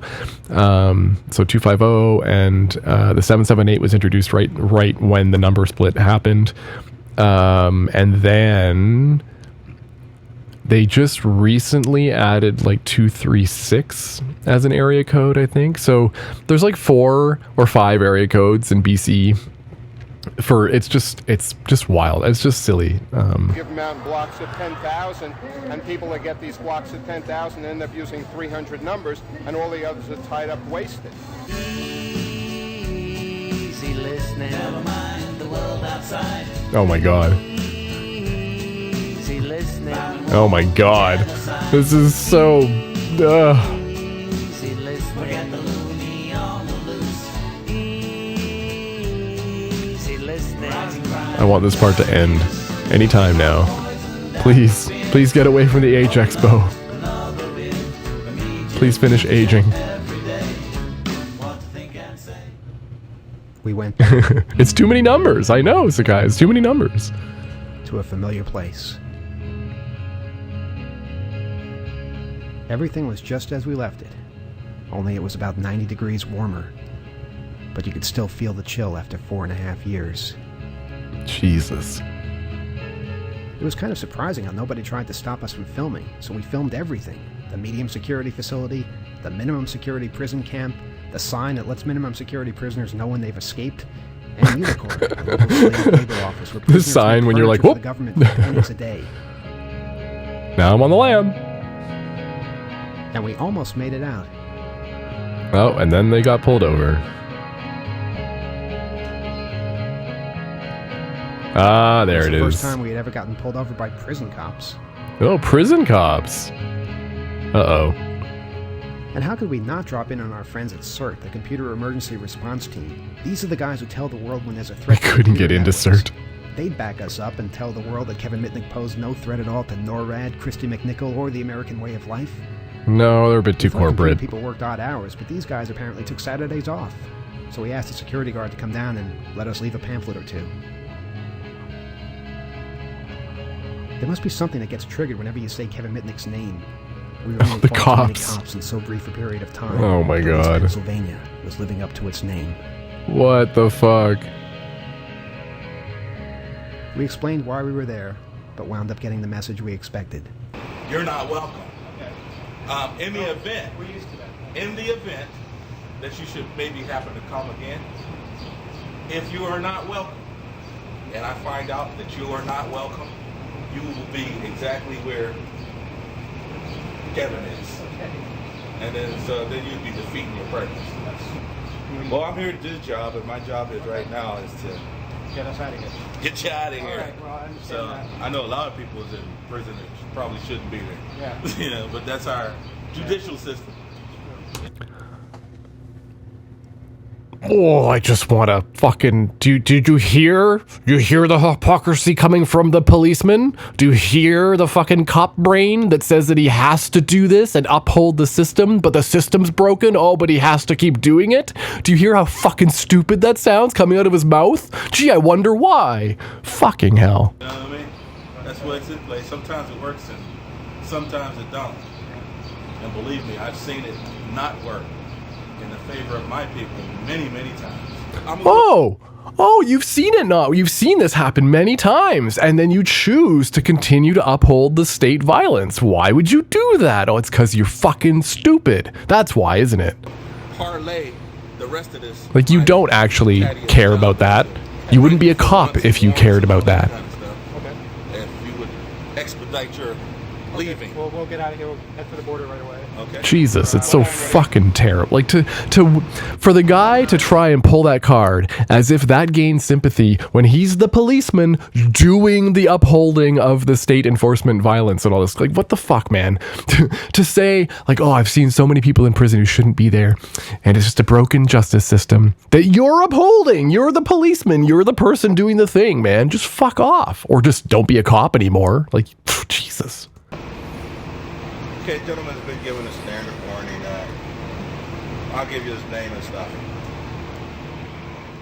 There's lots of non-police jobs out there. We decided to check the mood of the street. And this guy chose to be a cop. He told me not to mess with her. She did everybody she could in the weeds, and then she moved to the projects. It's not Kevin's fault. Free Kevin. Kevin has nothing to do with it. He brought me because I was an alcoholic and I wasn't making no money, and I was broke. That's why she quit me. The reason I don't have a girlfriend is I don't have no money. But it's not Kevin's fault. You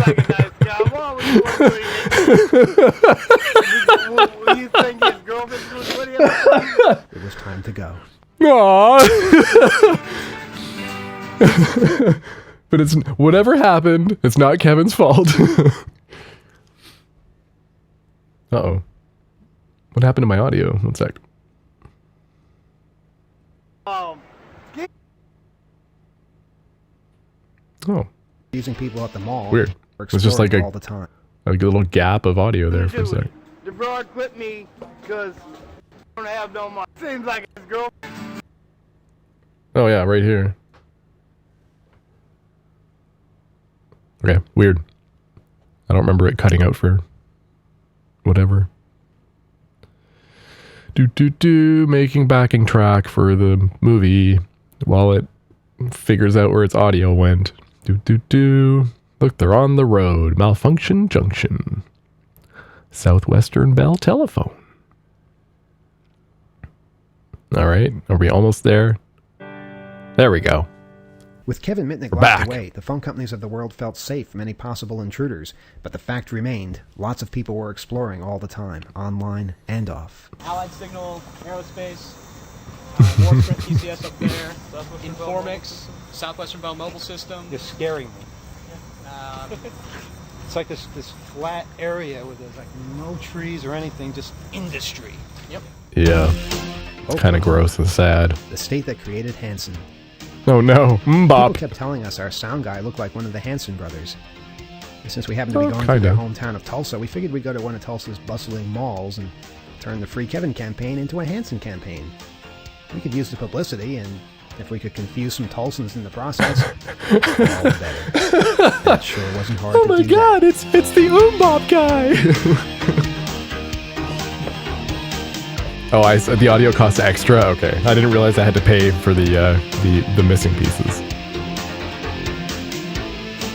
Once we finished confusing people at the mall, we headed over to Oral Roberts University in the hopes that the religious right would climb on board.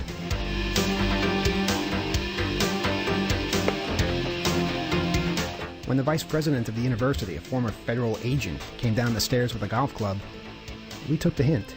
Yo, what? For miles.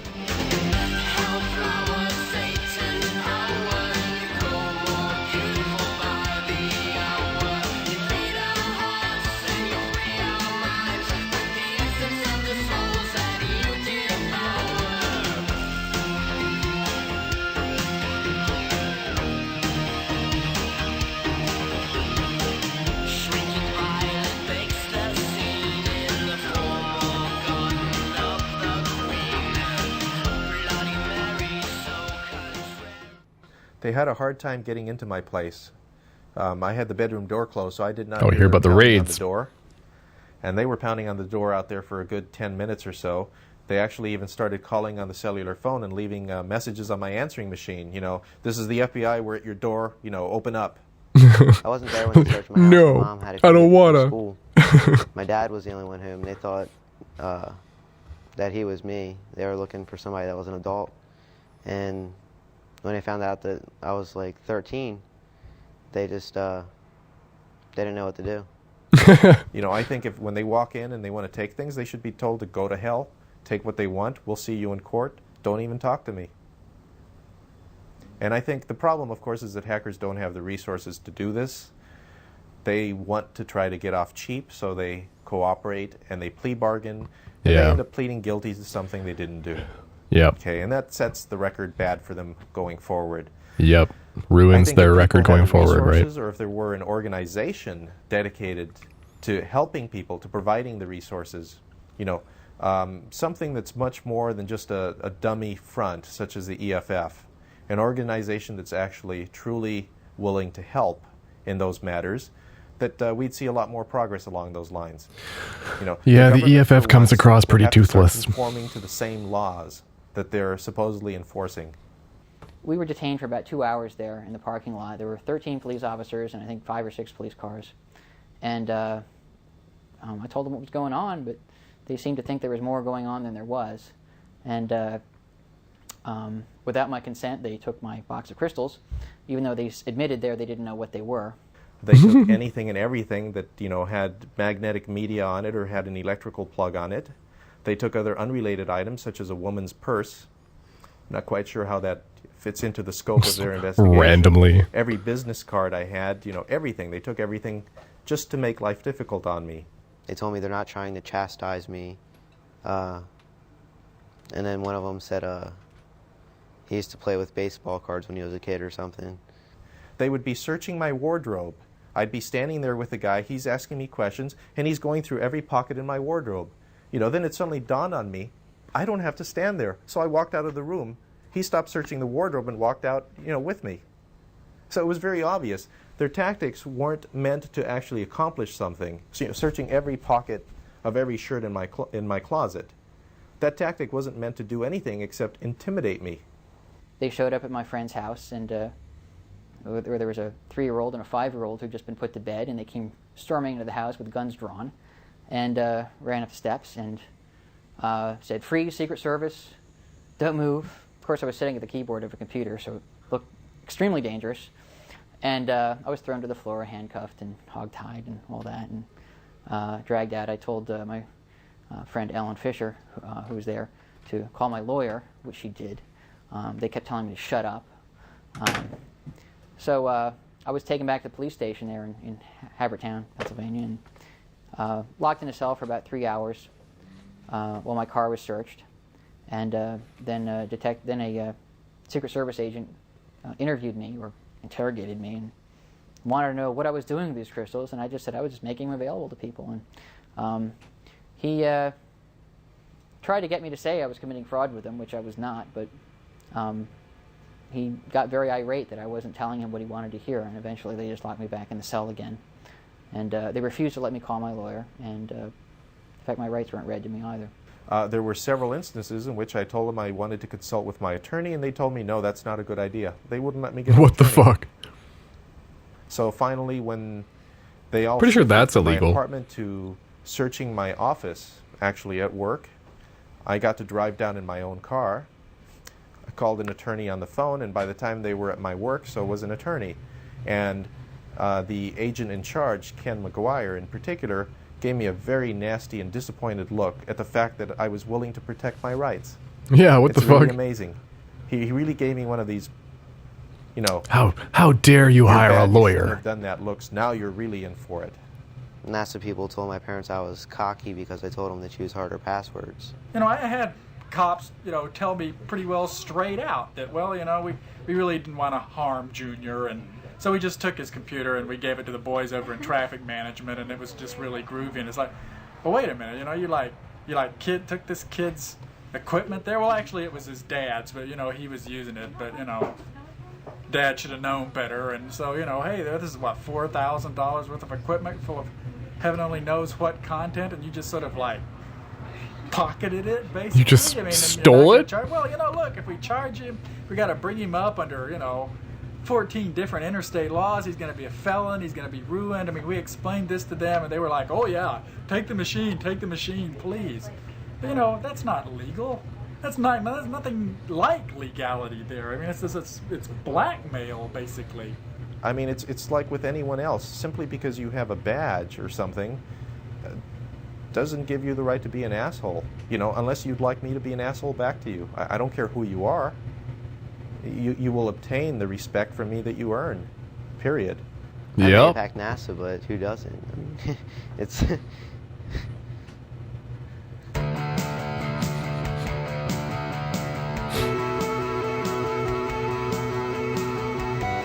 They say they the number of clocked us at times just they got under pulled 100 over. miles per hour on the interstate in New Mexico, and the cop wouldn't let us go until I gave him my social security number.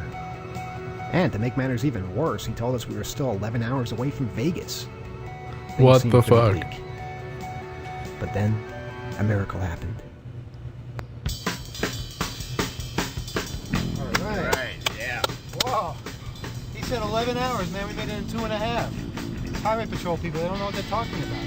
All right, Las Vegas, let's do it. Right, like city gonna set my soul. It's gonna set my soul on fire. Got a whole lot of money that's ready to burn, so get those stakes up high. There's 1,000 pretty women waiting out there. They're all waiting, the devil may care, and I'm just a devil with one to spare. So I love this. Just random offices.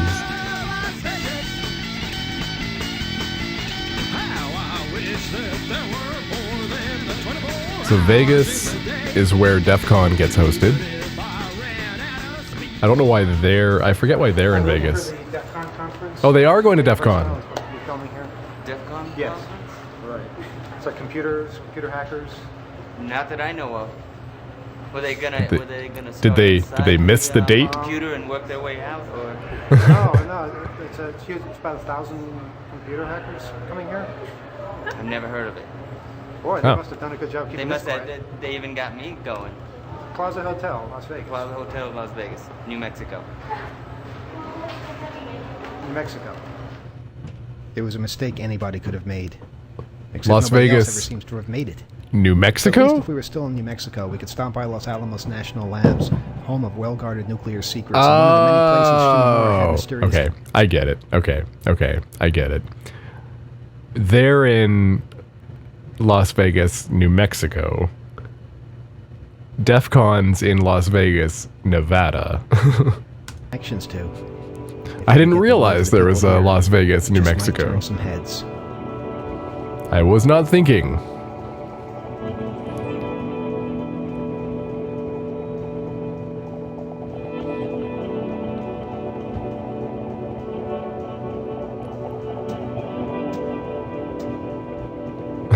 In those few places where we actually Los did Alamos. get in, we always seem to stay a little too long, looking at all the things we weren't supposed to be looking at. But it's so cool. How This can you guy not was look mean at like and told us to get the biometric hell scanning out. systems? And as we left, we noticed more of these weird guys in fatigues all around the building. That's when we got lost on a dark road with no name in the middle of New Mexico, with a bunch of military zealots surrounding us. We got the message. Area 51, baby. It's out there somewhere. They finally made it to Nevada.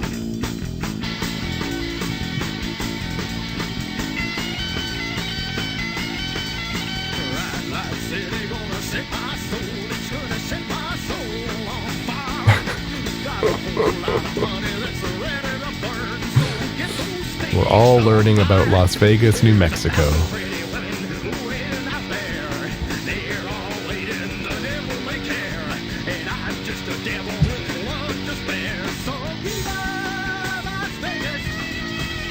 Viva Las Vegas. Viva, viva, viva Las Vegas. All right, here we go. The real Plaza Hotel. Well, when I started, I never DEF intended it to last CON. this long. I mean, I thought it was going to be a party, and that was going to be it, a one-time deal. And when we left, everybody said, "Hey, are you going to do it again?" And I said, "Well, yeah, I guess I could do this again." And since then, more people get involved. More people say, "Hey, how come? We could probably have some music." So next thing you know, we've got a live laser light system with LCD wall projectors and DJs coming in from the United Kingdom to spin. Hell yeah. Oh, feds. Gotta love the And feds. so it's taken on this life of its own. 2600.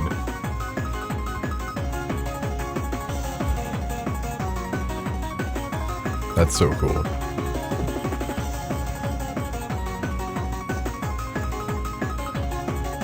We are the ghetto hackers. DEF CON's still pretty neat. Still a pretty neat experience. Low budget, high octane. Freaking. Call to the dead cow. You say ass! Rocks! Rocks! Thank you very much. Good night. Woo! Call to the dead cow is like an incredible story as well. We'll have to do that one some night. Problems. I have here, captured earlier today on film, a blue screen of death at Las Vegas' own MGM Grand Hotel and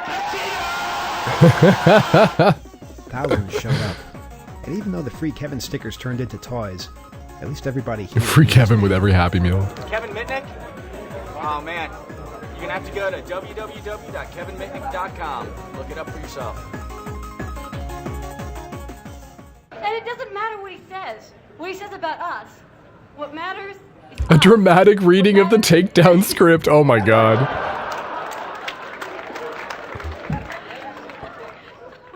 We were hot on the trail.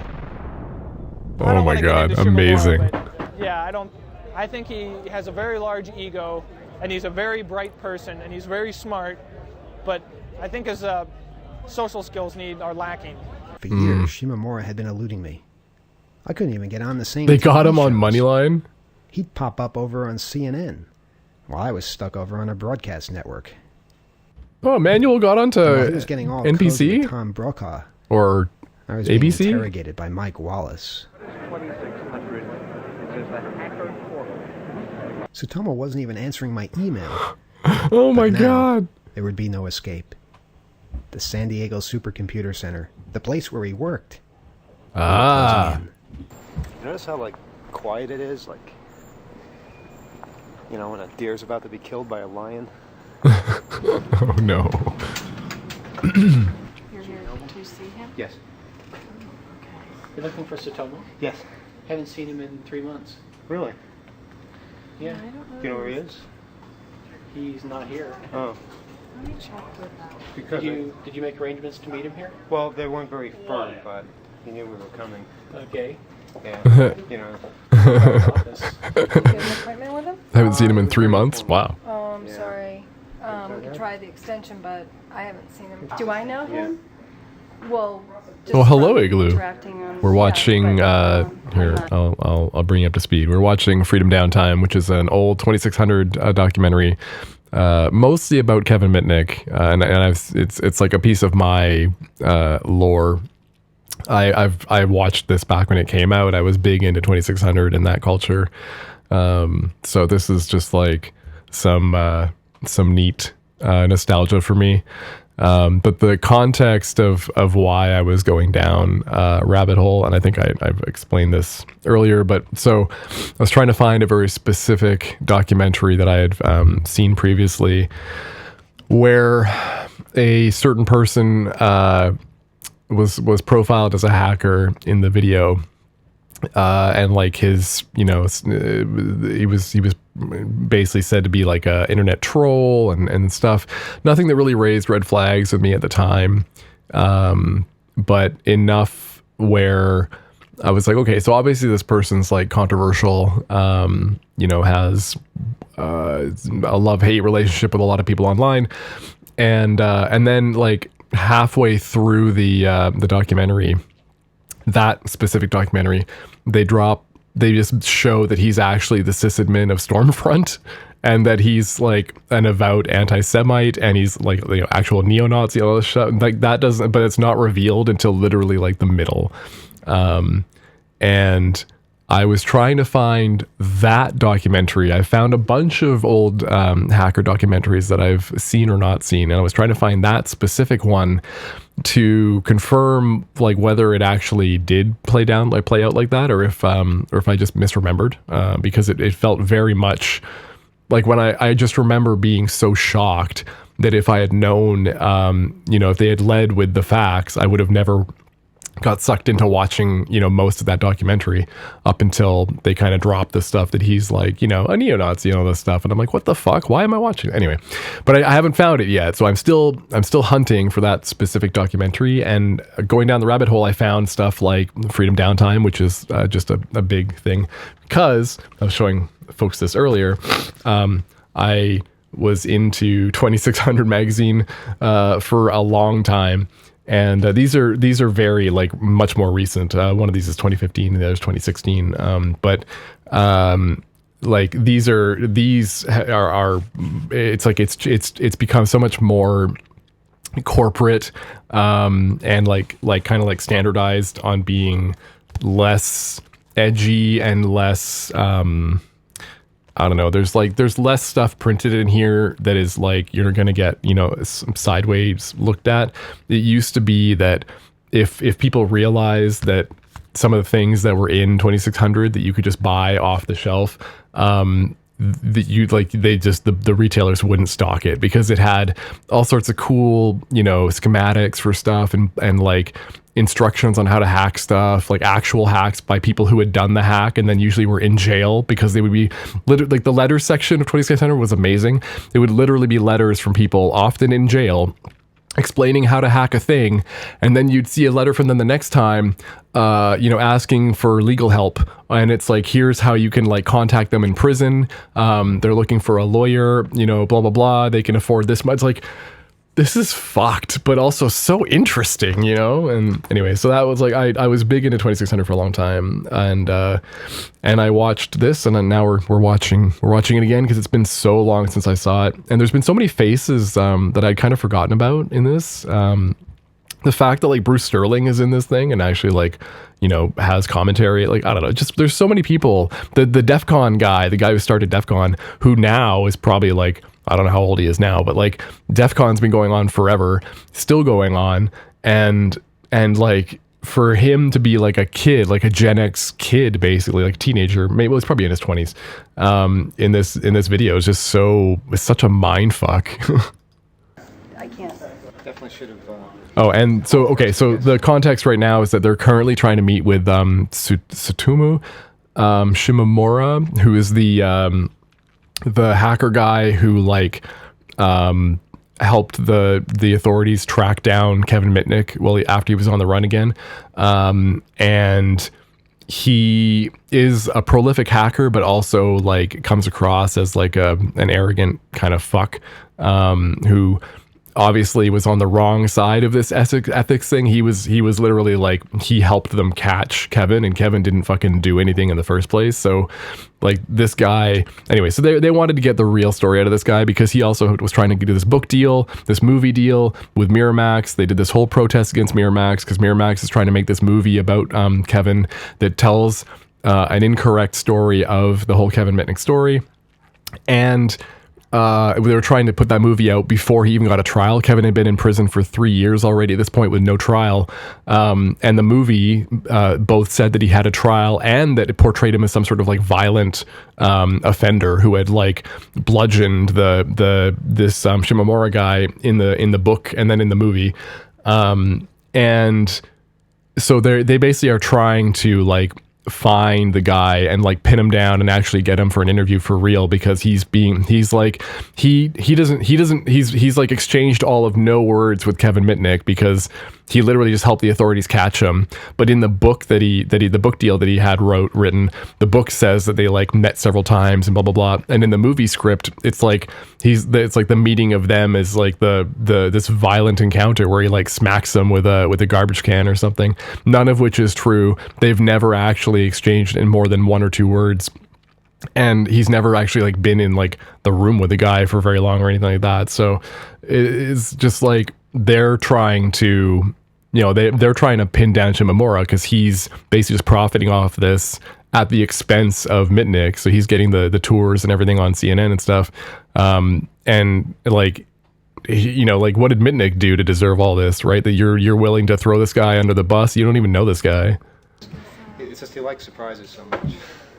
It's a sheet of paper that we wanted him to... So they're at his supercomputer office where he works. You wanted these? Okay. Yeah. So I just wanted to make sure he got them. Okay. Great. Thanks very much for your help. It wasn't much better than the reception we got at Miramax, but we left our calling card in a place where we knew he'd see it. I think it's absurd free Kevin. When I find out that Shimomura... He is free now, by the way. ...is giving instructions to Skeet Ulrich on how to act more like Kevin. Now here's someone instructing him how to act more like Kevin, and it's a person that met Kevin only once in court, under circumstances of duress. Now from there, how he can ascertain how Kevin acts, I don't know. When I step on this curb, we're officially on his property. Oop.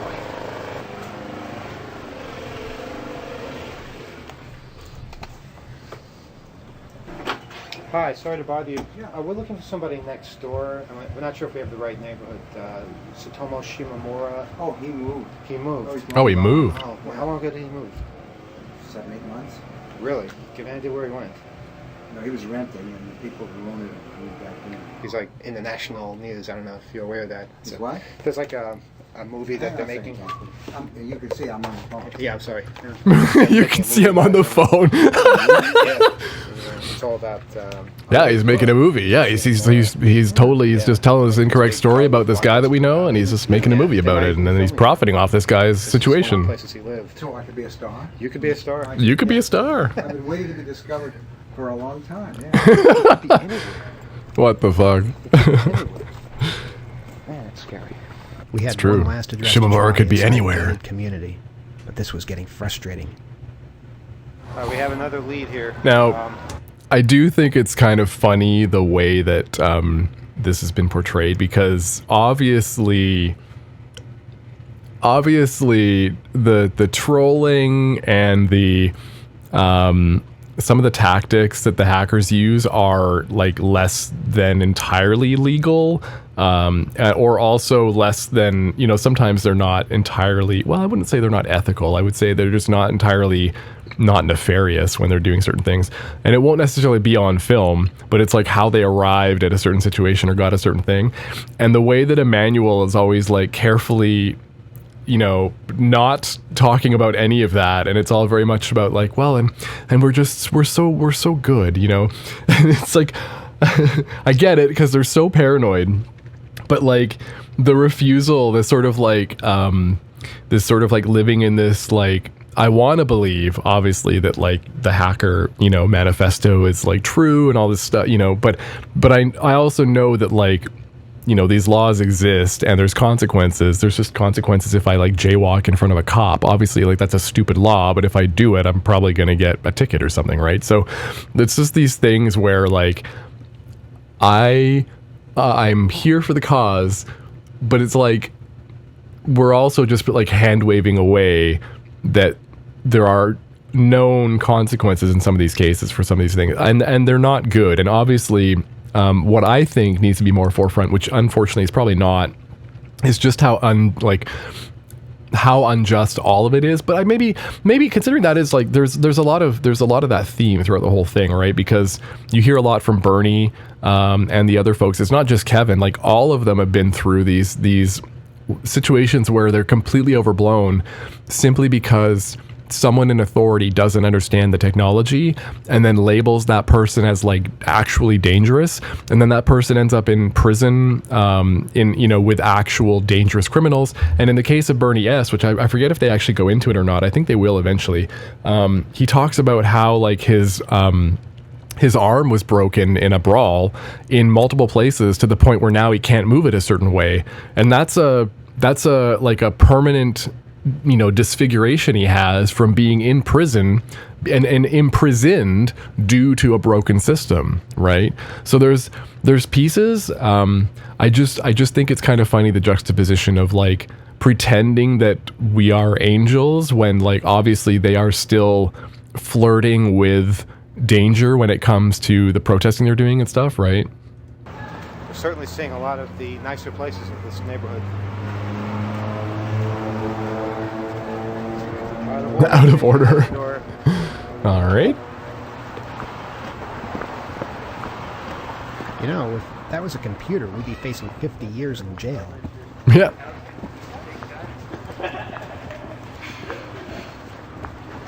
They think we're the Publishers Clearinghouse.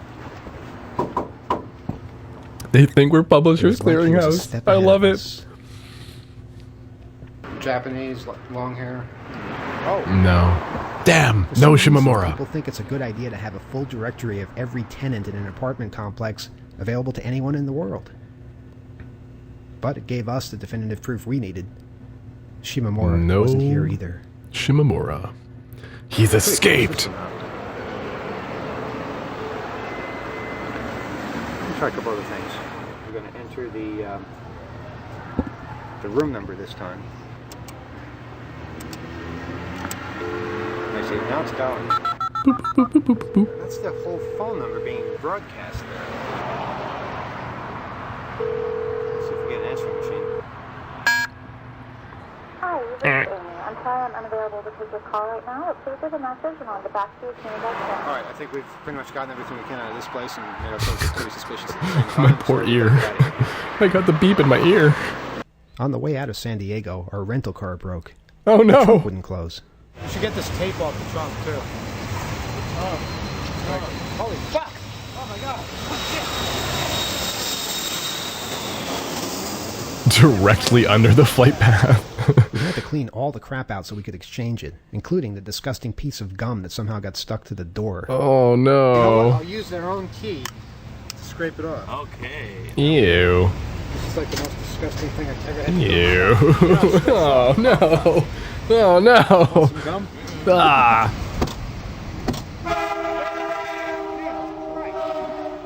Trains, planes. It's a scary neighborhood. We made it to Los Angeles in a brand new rental car. Our first stop, the University of Southern California, where Kevin had been accused of storing software from cellular phone companies.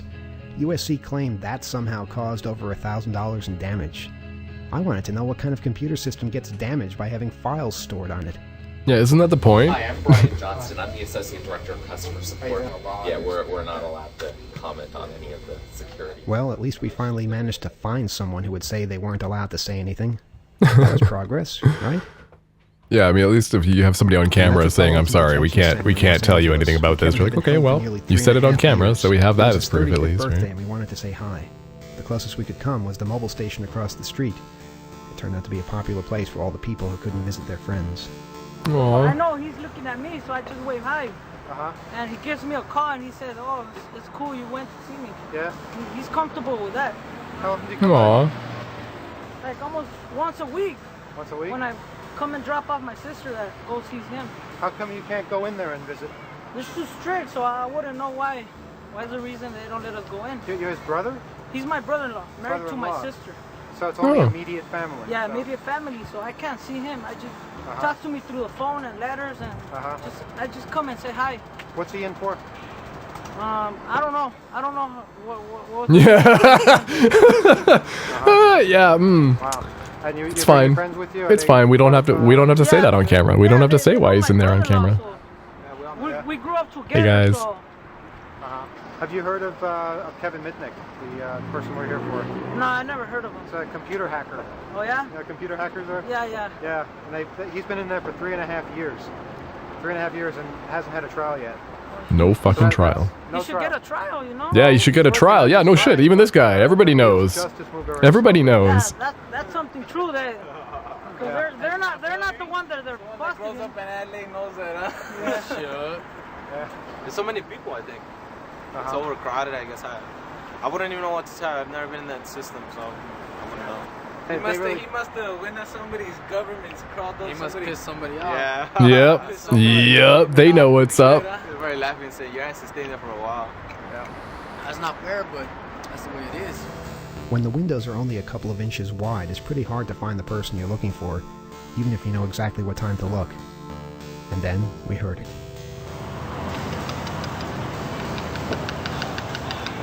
He's tapping. Yeah, what was it? I heard a pounding. 1, 2, 3, 4, 5. Okay. 1, 2, 3. It's like shining a light or something. This is so wild. I can see him now. Was that you? That was you. You were pounding on the glass, right?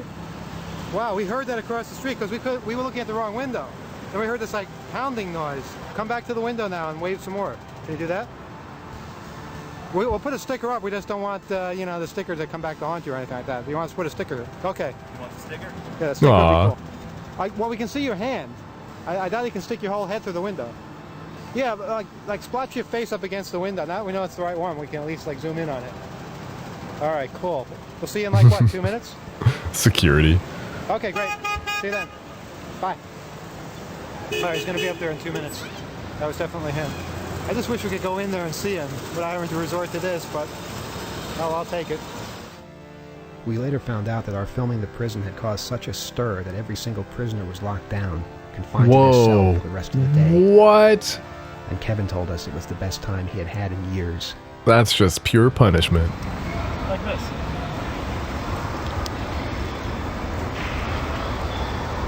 Little vinyl sticker, you know. There you go. See? Looks like it's meant to be there. The station said it was alright.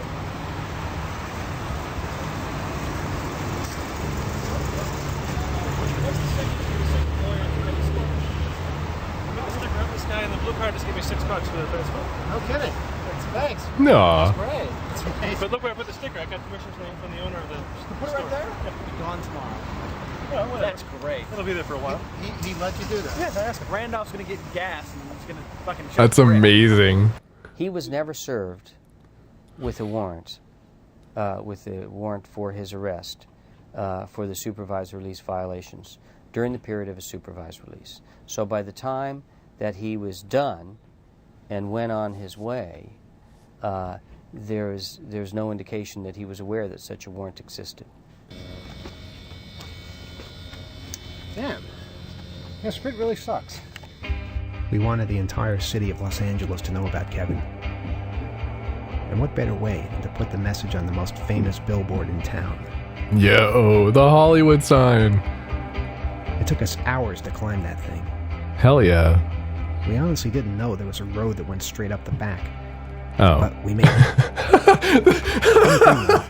That's so funny. Anybody who saw a Free Kevin banner. Aw. You can't see anything Later, from we up went to the most there. famous movie theater in town to try and spread the word from up close. Free Kevin. Here, Free Kevin Mitnick. It won't bite you. You speak English? And we're trying to get the message across to Miramax that it's wrong to release a movie that's supposed to be factual, that are based on real events, that people are going to see this movie and think this is a true story, when so much of it has just been completely fabricated. I've heard about this guy. Really? Here, help stop a movie about a computer hacker? All right. You got a problem? Yeah, I got a problem. Come back and tell me about it. But you know, I mean, it's hard to believe that someone in this country could be in jail for 3.5 years, held in a maximum security 3.5 facility, years. no bail, no trial. I don't find that very hard to believe. I read a book, Takedown. Takedown, that's right. I read like half. He read the book. Holy shit. The shitty book. That's the problem, is people think that, but it's not true. Well, you don't think you could hack on anything if you just guess online? No, you can't hack in anything just by getting online. I mean, you gotta have a program or whatever. Why are you recording this? Hey, read about Kevin Mitnick? They're making a movie about this guy. He's the best guy ever. I know him since I was like day one. Yo, right on. Oh, it's so cool. He's never done anything wrong. He's never hurt anyone. And he's being treated like that in this country. That is the American way. Wake up. Kevin was denied Damn. bail. You know, even a bail hearing. Damn. So, She's just telling it like it is. God damn. Got a bail hearing. His bail was turned down, but he got a bail hearing. You're entitled to bail hearing. You know, on the other hand, Kevin is getting treatment that is outside the law. And that's what makes it very difficult for him to mount a legal defense. He's not being treated in a legal manner. I've never heard of anything even approaching this level of confinement prior to a trial. Murderers get bail. Yep. Armed robbers get bail. Yep. And so the fear of what he's going to do from a push-button telephone in the general population of a cell shows, again, a lack of technical understanding on the part of the prison and judicial system. Yep. And I think that's sad. And he is right now the victim of that. I mean, that's the only reason he's in there. It's the only reason he's in there. It's the only reason he's in there without a trial, right? It's because they just don't understand. They fear him so much that they think that, you know, that everything can be hacked because they don't even know what hacking is. On our way up the coast, we dropped in on Sun. According to a letter we got our hands on, they said Kevin's acquisition of their source code represented hundreds of millions of dollars in damage. Now they give the source code away for free.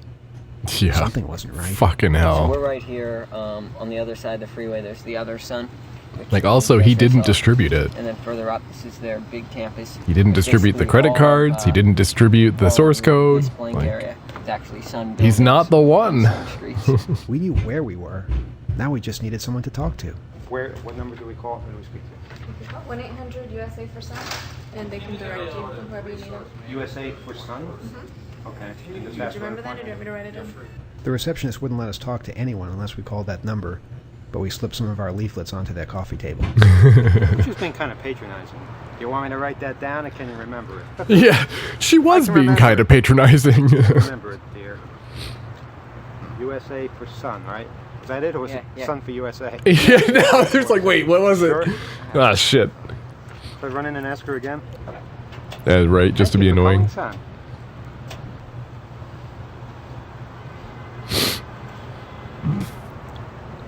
I have a rotary phone. I'm not going to press any buttons. I have a rotary phone. pressing 0. I'm probably going to get hurt, too. My call may be monitored. Oh, it's another machine. They want my 8-digit ID number. This is bullshit, man. See, now they've got me waiting for a customer service representative. It's not exactly what I had in mind. Well, let's see what happens. My call is very important to them. Very important call. Oh no! He hung up on me. No! Maybe he didn't hang up on me, but he hung up all the same. Fuck. Oh man. All right, back fine. to square one. I think on their webpage there was a direct public relations number. Okay, but we're not on their webpage. We're in their parking lot. That sucks. We can't. Wait a minute. Don't Back when you couldn't look up a website from a parking lot. Shit. We can't access the web from here. We're outside sun. We can't even get on the damn net to find out what their phone number is. You know? All right, I'm going to try this number one more time. I'm going to be a little patient here. Assume maybe they made a little mistake. Okay. Now I am waiting for the corporate switchboard. Hi, Pete. My name is Emmanuel. I'm trying to reach somebody in public relations, and I'm hoping somebody can contact me concerning the Kevin Mitnick case and how it involves Sun. We're doing a documentary. We came to the corporate headquarters hoping to get an appointment, and they gave us a phone number, and we're trying to do just that. So if you could get back to me, they have like a fortress here. They have that mighty guard there at the front that won't let anybody by. The mighty receptionist. The voicemail guard here that won't let anybody actually call and speak to a person. So maybe they'll call back, maybe they won't. This is the red hotline. If that rings, we'll know. Okay, we have GPS, good. GPS, but no modem. Man, that sucks. That's a trade-off. Man, I was using it last night, and it was gone in the morning, which means... Right, gentlemen, no cameras in front of the building.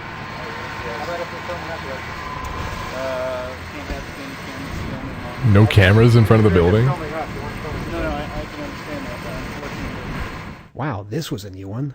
We couldn't even film ourselves in Sun's parking lot. What? Corporate paranoia was at an all-time high. What is this horse shit anyway? Pete never called us back. Meanwhile, John Markoff had agreed to talk to us. Maybe Oh now, shit! Some answers. We made it to San Francisco. Okay, so remember, John Markoff was the guy that wrote the original articles about Kevin without actually knowing anything about Kevin. I think he's the one that worked the book deal and then put out the articles afterwards about how Kevin got caught and all that shit, right? So he's definitely like in the money, having received, money and praise for putting out pieces about Kevin without knowing anything about Kevin. And painting Kevin like he is what he is, that he's definitely been part of the reason why people associate Kevin with being some sort of violent criminal. Disco on the exact same day that psychologists from all over the world. So this should be interesting. Maybe it was because so many people in the Bay Area were depressed. I mean, they actually have counseling phones on the bridges because so many people are jumping off them. But San Francisco is a friendly town where people Stop felt driving. safe leaving their trash unattended. But more importantly, the psychologists wound up taking almost every hotel room in the entire city. Oh, psychologist convention. Ones.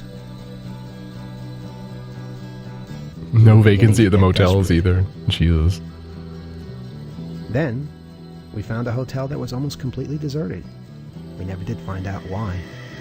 Oh. Markov does things like mentions certain stories. He'll just say, it's been said that, or, other people have said that this. And he'll come up with these stories like he shut down judges, TRW ratings, shut off power. It's bullshit. It's all bullshit. I don't think John Markov did it because he wanted to destroy Kevin, but I think he did it to keep Kevin's evil image. Maybe he believed some of the things himself. Isn't a newspaper man supposed to investigate something before they publish Yes. it, before they put it in the newspaper as fact? Yes. I know Spencer Tracy and Clark Gable always did. In the movies. We didn't know what we were walking into. That's so sad, isn't it? Things about Kevin Mitnick that would shock and horrify us. But would he realize how much his front page stories and books had demonized Kevin, helping to put him in the lousy place he was still in? This was our one chance to make a difference. And more than anything, we wanted to be fair. And so we came up with the Markov meter. We set a bar on his left and right side and resolved not to judge him badly until he said 6 bad or inaccurate things. And if he said 6 good things, well then, the hacker world would just have to deal with it. Maybe this wouldn't be so bad. Yeah. All right, let's see how the Markov meter performs. Now there's an easy point for common courtesy. Oh, that's nice. He held the door for the Right cameraman. to the heart of the matter, like how they knew it was Kevin they were chasing in the first place. When I called the Qualcomm guys, they had been talking to the FBI, and the FBI believed that it was Kevin who had social engineered them. Why? I don't know enough about what was going on inside the FBI investigation. That's a good question. I don't know why. But the FBI told the Qualcomm people that it was Kevin. And to my mind, as a reporter, it fit Kevin's MO. Which is what? Social engineering. Really good social engineering. There are thousands of hackers out there. Social engineering. That's true. Yeah, what the fuck? It's like, that's like a key... It's just, there's nothing. That's just such a key thing of being a hacker, is like happen to being good at social engineering people as well. It's a very common thing. For him to just like lump that in with Kevin's specialty is just so, it's just so evil. He's literally witch hunting Kevin the whole time. Could be anybody. His job should be investigating who it actually was, not just taking the FBI's word for it. What the fuck? Did they have a voice recording? That's a good question. What did they have? This we couldn't forgive. I mean, Uh-oh. before you go and print front-page stories about people eluding the authorities, shouldn't you have some real conclusive evidence? What did Kevin do that was different than one? Well, he had a reputation as being a very good social engineer. So what? You had no other proof. It was circumstantial entirely. What the hell? If he in fact was the person who was at Qualcomm, then he was a good social engineer. Now that's better. Now, one thing that's been following Kevin Mitnick around since the first story Markov wrote about him is this myth about breaking into NORAD. When you say something like that enough times, people really start to believe it. Yep. And in Kevin's case, it really made him into a villain. So where did the NORAD stuff come from? The NORAD stuff is stuff that I got from someone who was in legal trouble with Kevin early on. So I have not been able to interview Kevin face to face. I've heard he said that it's inaccurate, but I haven't been able to ask him. The story did come from a friend of his. I know there are lots of stories. So what the hell? You have one uncorroborated story, and you publish that too? What the fuck? What is this? You're a joke. Journalist my ass. One that stuck that I think probably should stick. You know about that was in cyber. The bank that he got a job at. That's right. And then there was later a press release sent that suggested the bank was in financial trouble, and they managed to keep it off the wire, but it almost went onto the wire. But what links that to Kevin? The police investigators that we interviewed believe that it was Kevin. Believe it was Kevin. No proof. Still nothing. Just a hunch. So I'll just publish all that. I'll publish the cops' hunches. Why not? You know, I'll help propagate that. You've got to be kidding. You used who else to pin a crime on the guy? On the front page of the New York Times without even using the word allegedly anywhere? This was reported as fact, but it was never backed up. Just like NORAD, just like Christy McNichol, just like everything that made them want to catch Kevin so badly. Okay, let's look at the issue of solitary confinement. It was never mentioned in the front page article that Kevin had been locked in solitary for 8 months and was desperate not to go back, and that this, above all, was what made him run. Yeah, I mean, he didn't want to go back to jail. Not just jail, solitary confinement. Was he in solitary before? This was his first time in solitary. 1989. He spent 8 months in solitary in 1999. I didn't realize that. Yeah. What the fuck? He didn't even. He was only in prison for 6 months in 1989. Doesn't even know. Oh my god, this is so fucking infuriating. Books on the guy, as well as countless articles. You're seen as somewhat of an expert on Kevin Mitnick, and you didn't know he was in solitary confinement? Or even how long his sentence was? For the record, Mitnick spent a year in prison in 1988, 8 months of which was in solitary confinement, plus another 6 months in the halfway house. It's a good thing those psychologists were in town, so we could confirm that locking someone like Kevin in solitary was a pretty fucked up thing to do. Yeah. I think it's inhumane, and I think that there are better ways to handle our problems. This is not, I mean, obviously, if this person has been able to do some of the things apparently that they think he was doing with the computer, he's very bright. That's a real talent that's being wasted. Yep. And to lock him up, especially in solitary confinement for 8 months, we wouldn't treat an animal that way. No. You know, and yet this is a talented individual. Excuse me, it's not right. It's not right. Damn right. He was in solitary the entire time he was at Lompoc? A large amount of time. Really, I didn't realize that. Yeah, that's pretty hard. Yeah, and you didn't report on this Markov shit. What gains the a point fuck, for bro? that show of humanity.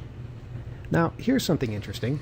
When Kevin was on the run, he communicated with an Israeli hacker known as JSZ, who was believed to be the mastermind behind all the hacking that Kevin was blamed for. Yet, Markov never wrote a story about this person, and didn't even follow through when JSZ moved to New York. In fact, none of the authorities seemed to care either, almost as if these crimes were really trivial. Now that would be a great story, wouldn't it, John? I thought a lot about that, but I just haven't had the time to do the reporting. Oh, you haven't had the time. You've been too busy trying to pin all this shit on Mitnick. Of course. But that was the story that was going on back then.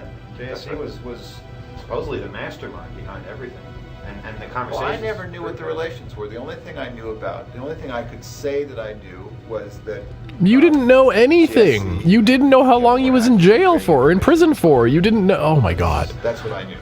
I knew nothing about masterminding. I mean, you know, if you asked me to reconstruct just from what I knew, it was. This is so frustrating. Provided the tools and Kevin made the attack, but I have no idea if that's true. No idea? Isn't this what the entire book, series of articles, and now the film are supposedly based on? Right. What Kevin actually did? I was amazed by what he didn't know. But there was more that he did know and had never talked about before. The one interesting thing that hasn't been made public, you know, so much was made of the fact that the credit cards were never used.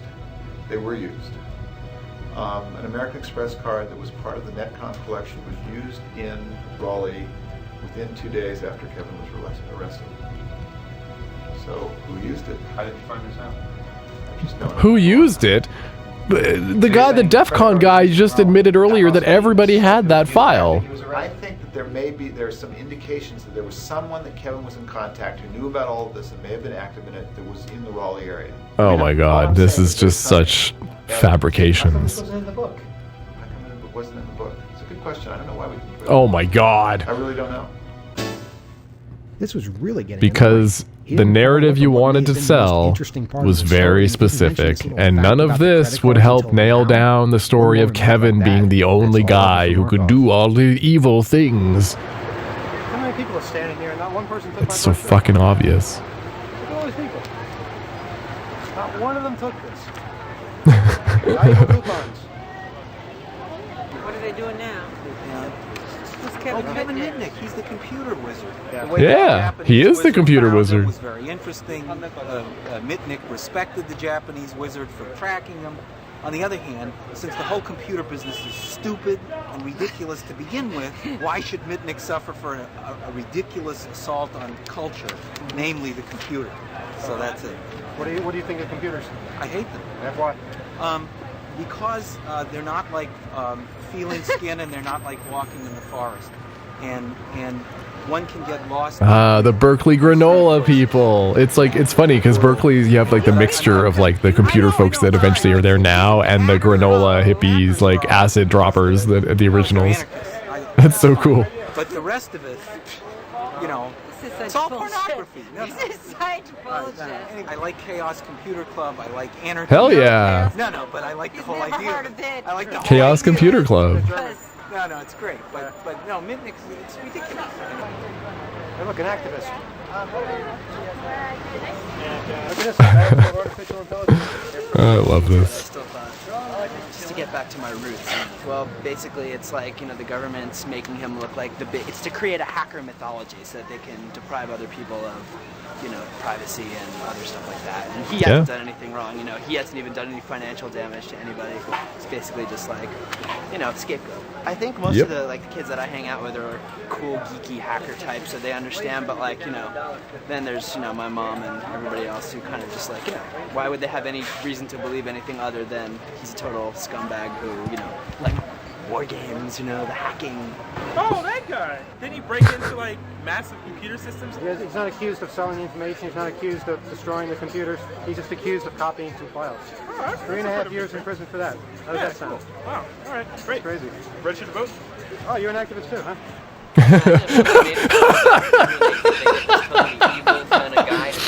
Register to vote? Yeah, sure, why not? We're here, why, you know. Make you look like you're really terrible. Oh, and look, there he is cheating on a crossword puzzle, too. Oh, that guy. I love that. Oh, he's cheating on a crossword puzzle, too. Yep, mom just doesn't understand. We're the best place for street scene material. We throw on the street scene. We've got a paper, newspaper. We've got a novel. We've got documentary counters. Look at all this stuff they have. Or like, what system Oh my god, it's amazing. / in their path before like user local bin. I mean, it was kind of cool. It was like about using SUID and making a script called LS and keeping it in your home directory, and then creating a file with escape characters and pretending to be a lamer and being like, hi, I need help deleting this. And then when they go in there and do an LS, but what sysadmin is going to have / in their path before user local bin? Yeah, what sysadmin would do that? It was the best part, is like knowing exploits like that about the file system, and like knowing that a careless sysadmin who has like / in their path before their home means that now commands that they run out of your folder are the first that supersede actual system commands and stuff. So like if you know those things and you can if you can social engineer a guy into like running your command, you know, or just basically like CDing into your folder and like doing an LS or something, and then they happen to run your LS, which grants a backdoor into something, whatever, right? Like that was just things that you learned about hacking back then, right? Like those are just the tricks of the trade. Hold on, I missed this. I gotta backtrack. Like what? And it just, I don't know, just like all these messages that makes my computer. Are you on AOL by any chance? No. We've really been bending He's over on backwards to help Prodigy. this guy, and he's only 1 point away from disqualification. Well, let's do an easy one. The film. Everyone hates the film, right? I mean, when I read the screenplay, I was mostly just disappointed because it seemed like a crummy screenplay. There we go. He's back in the running. With one clip to go, the best Markov could hope for was a tie. So I gave him a chance to show some humanity. I asked him to help us help Kevin and sign a petition to get him released from prison and end the nightmare. He didn't want to sign the petition, but he had a better idea. Well, you know, if you could pass a message to Kevin and say if he'd be willing to sit down and talk to me before his trial, I would love to do a piece. So it's just about money again. Fair. If nothing else, you gotta give the guy credit for trying. More than a decade of writing about Kevin, and he still had yet to talk to him. He still wants to make that buck off him. Novell, who claimed Kevin cost them more than $75 million. Oh shit, I haven't thought about Novell in We went to forever. their corporate headquarters in Provo, Utah. Okay, now the road's... We used to run Novell NetWare at my job at the publishing house. So I started IT at a publishing house that my dad worked, or my dad was VP at. That's probably how I got in there, right? And I clearly remember the weirdness of like our Windows network on Novell, where like you had to install the Novell network client on Windows, and then it would kind of like, it would take over the login screen. So your, your Windows 2000 or Windows whatever, Windows XP login window would be the Novell one. Instead, you log in normally. Like it would just handle authentication and networking and stuff, but we didn't actually do anything useful with it aside from just not being a like Microsoft Active Directory managed place. It was very much like the owner just didn't want to use Microsoft for the server.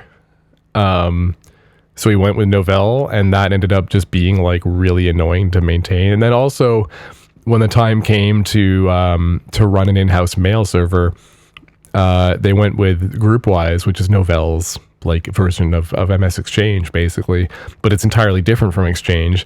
So it was just like he went for GroupWise and Novell NetWare just because he hated Microsoft that much, but it just created such like extra room to bungle everything every time we had to do any sort of work on the server, because you had to know how NetWare does its stuff, and it's an entirely different operating system. And yeah, it was just very weird times. I distinctly remember learning a lot about Novell and then forgetting all of it. Like, I didn't have to know any of it when I moved on from that place because nobody was still using Novell NetWare for anything. So that was just kind of wild. Like 4 or 5 years of learning that stuff and just out the window. It didn't matter at all. 180 east. All right, we want 122. Like, what does Novell even do these days? I actually don't know what Novell does anymore. Some sort of locker. Did they get bought? I don't know. Okay, here we are. Is there somebody in charge of security, maybe? The person in charge of security is what's his name? Tom Christensen or something like that. Okay. He's just brand new. Wow, check that out. This guy is so worried about us seeing his name tag that they went through this whole acrobatic act to turn it over nice and casual like. But in the end, it was just like everywhere else. Nobody was allowed to say anything. I have no idea if they're still around. Here, I'll find out. But I'll take a look on my phone. At least we tried. Hey, pal, look down. Whoops. So the last corporate door had been closed on us. And now we had one last task, to head across the country and stop the film. We knew it wouldn't work. Oh shit, listen to this. They're gone. They're done. Novell Inc. was an American software and services company headquartered in Provo, Utah that existed from 1980 until 2014. So they've been gone for over 10 years. Its most significant product was the multi-platform network operating system known as Novell NetWare. Yeah, I mean, it was. By 1999, Novell had lost its dominant market position and was continually being outmarketed by Microsoft as resellers dropped NetWare, allowing Microsoft to gain access to corporate data centers by bypassing technical staff and selling directly to corporate executives. Yeah. So then they went away. So Novell was acquired by Attachmate, and then they sold some of their patents off to Microsoft for $450 million. And they were acquired for $2.2 billion. And then I guess they just quietly got shut down by Attachmate because like they don't exist anymore and they don't do anything anymore. Weird. Man, that is so wild that there's like people asking about it on the subreddit now, like, or on the Sysadmin subreddit, like, what actually was Novell NetWare? And like, I lived in that era. I used that shit. That's so weird. All right. Well, that's good to know. That's a weird rabbit hole to dive into. You knew it wouldn't work. But that's what hacking has been about from the beginning. Doing things that you knew wouldn't work just because you had to. And trying to ignore the fucked up shit that was happening to your friends and trying not to feel bad when you couldn't change a thing. As we drove from state to state, I thought of how bad it could get, how bad it had already gotten. I remembered what they do to people who piss them off. I remembered what they did to Bernie. The Bernie S. case, as far as I'm concerned, got blown out of proportion by a lot of things. It got blown out of proportion by the prosecution, who knew what exactly he had done, and their representation of it was almost to make him look like the guy who blew up the Murrah Federal Building. To do that was an incredible leap, but they managed to pass that off. They made Bernie S. look like an absolute terrorist. The new statute that my attorney had never heard of, and neither had I, that in fact it wasn't even in the law books yet, it makes it a federal felony to possess hardware or software for the modification of telecommunications instruments for the unauthorized access to telecommunications services. Wasn't accused or alleged to have done anything with software or ever cloned a cellular phone or anything of that nature. Just the mere possession of these things now constituted a federal felony according to this new statute. The judge ordered me held without bail based on the fact that books, in fact, I think I had 2 books in my home on how fireworks, explosives are made. That stuff has fascinated me. I had about 2,000 books in my personal library. What little media attention the case I mean, I had made Bernie stuff look like like that from the Anarchist Cookbook and shit like that. Everything they used to I feel make like him look like a terrorist everybody's was been into something anything has had that kind of stuff at some But point. when the Secret Service wants you in prison, nobody asks them why. Not even a judge. Your Honor, when we initially searched Mr. Cummings' house, federal agents discovered a substance they believed to be C4 plastic explosives. And while upon later analysis it turned up not to be C4, the fact that it might have been concerned us greatly. And based on that, we would recommend for a stronger sentence. Even though it The judge wasn't. didn't blink at that sort of a thing. Then the prosecutor made a startling revelation to Bernie's lawyer. She had told him she was under a lot of pressure to prosecute this case by the Secret Service. And that, in fact, the real reason, and that's a quote, the real reason, end quote, Ed is in jail, was not because of crystals or software or anything like that. It was because of other things that they found in my house. Namely, surveillance photographs of undercover Secret Service agents. So I made these photos and it apparently was a coincidence because I didn't call them, but the local Fox television affiliate, Fox 29 in Philadelphia, their news division, showed up at the meeting. Most are between their mid. No way. They gather every Friday night at 30th Street Station for all to see. It's called the 2600 meeting, named after a telephone frequency. And meetings like these are advertised in a high-tech magazine you can buy at a bookstore. Somehow. Sakai says, did you know you can eat C4 and it will give you the shits? I did not know that. I have not tried to eat plastic explosive before. I feel like I'd worry about like residue, like remaining plastic explosive somewhere in me, like not passing it fully, you know, like having a little bit in your gut still or something, and then something happens and you get charged with electricity, like static, and then you explode. That would be the situation I'd get into, you know, like, oh, it just goes right through you. It's just going to make you feel gross. And like, no, except for that little tiny bit. Yeah, oops. Call themselves Fighters for the Freedom of Information. The U.S. Secret Service monitors some hackers, but hackers say it should be the other way around. And in this photograph here, the Secret Service agent is picking his nose. Secret Service didn't find it him. This Secret Service agent is picking his nose. Picking their noses on major market television news station. So we all thought that was amusing. And it's pretty funny. Well, you know, I was in federal prison, and I found out that was the real reason I was locked up was because of that. Oh, yeah. For a year that and a is half, kind of fucked Bernie up, was isn't bounced it? around maximum security prisons throughout Pennsylvania.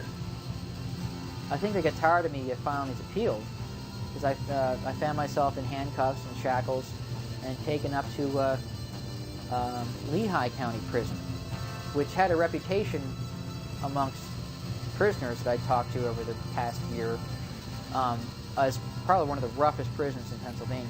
Oh no. Within a day. Oh, this is the story. He punched me. Okay, so just content warning. This is what I was talking about, where Bernie just gets like he explains how he was injured in prison. In the mouth, and I went down. He's a big guy, probably one of the roughest prisons in Pennsylvania. Within a day, Bernie was attacked. He punched me in the mouth, and I went down. He's a big guy, probably weighed like 220 pounds.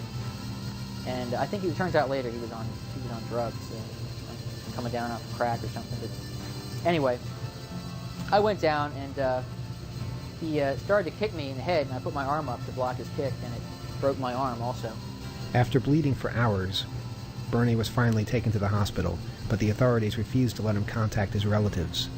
The hospital wanted me to sign this waiver, wherever we go into surgery, you have to sign this thing saying that, you understand all the risks involved. I refused to sign the paper.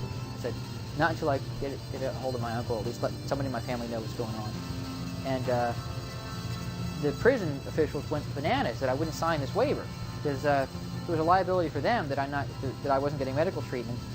I was severely injured, and they needed to operate on me right away. We got all the way up to the warden of this place, and And my uncle was a known quantity, a known person in the community. He'd been president of the city council for years. I mean, they all knew who he was. He wasn't someone who was going to run down there and try to spring me out of the hospital. Meanwhile, I was handcuffed and shackled to the hospital bed, which is ridiculous. I didn't feel like going anywhere. I was in bad shape. So, with a guard sitting there with a gun, making sure that I didn't like break the handcuffs and run away. I was denied antibiotics for 2 days. I was denied any painkillers at all, not even aspirin, which I couldn't take because my teeth were completely wired shut. And I was in probably the most excruciating pain that I've ever had, but more than I could ever imagine. Having multiple fractures, and it was like being in altered states of consciousness, this much pain. And they weren't even bringing me food I could eat. They were bringing me solid food, which I couldn't eat because my jaw was wired shut. I was getting to the point where I was starting to feel like I don't care anymore. I was really feeling like I give up. I just need my will to go ahead. I was able to get this is hard, man. Day, tell people where I was, what was going on, and that really, I think, is when a major telephone campaign, internet crusade started gaining momentum. We had like state representatives getting called. I mean, like major politicians getting calls and calling the prison saying, "What's with this? What's this generating all the publicity for?" Finally, I think the prison and the judge realized they didn't need this publicity. They wanted to get this thing over with and wash their hands of it. So the judge signed an order to have me released on a medical furlough, which the guards had never even heard of before. They said, "What the hell is that? The people who die in here, we don't even let them out." So this was an unusual thing. I'm convinced that that all the publicity generated by 2600 magazine, their website, the radio interviews. I even forgot to mention that. I'd been repeatedly interviewed on WBAI's Off the Hook show with Emmanuel Goldstein, and people were following this case from the beginning, and it was generating a lot of attention that way as well. I got letters. I got hundreds of letters. We had gotten them out, but it sure didn't feel like a victory, and the scars were permanent. They had to put the surgeons mounted a titanium bar in my arm. If you can see it or not. There's a nice scar from here to here. Holy shit! Look at that. Titanium bar in, and 7 stainless steel screws. This is how much my arm opens now. That's it. That's full range of motion. Jesus Christ! My good arm, which straightens out.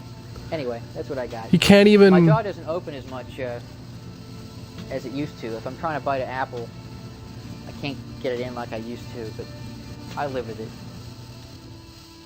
He lives with it. What the fuck?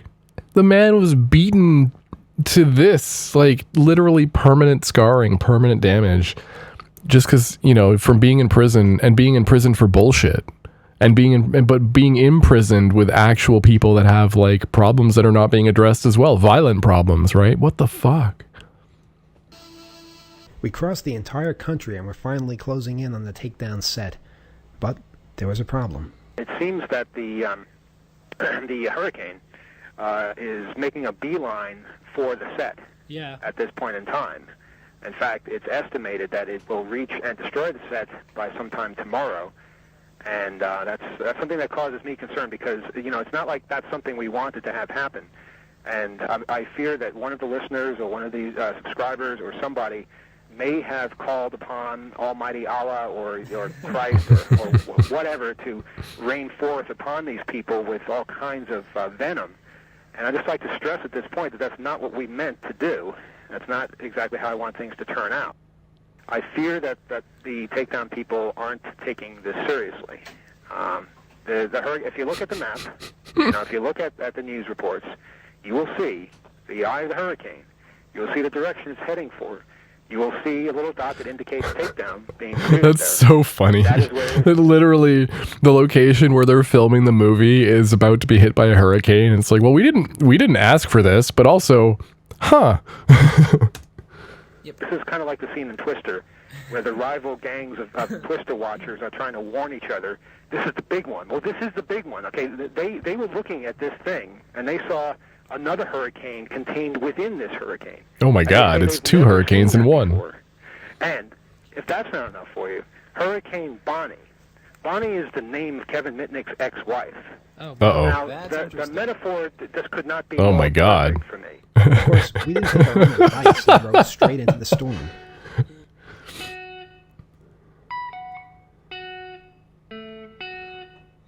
Oh my We might be able to God. get a lot closer to the set if nobody was around. We were right. Nice.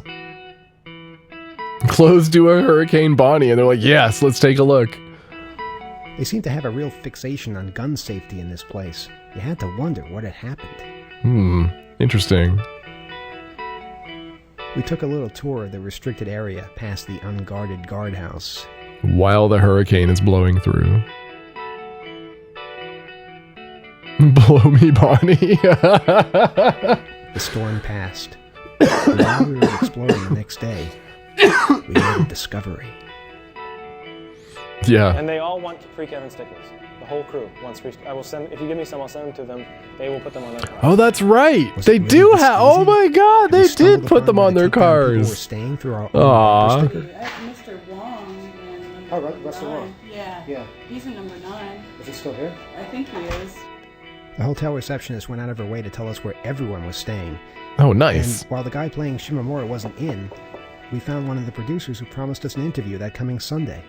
Yo! Swarming with celebrities like cast members from Dawson's Creek engaging in decadent behavior. Bad role models.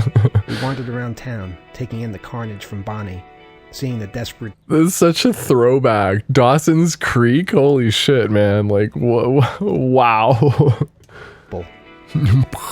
to witness civilization brought to a standstill.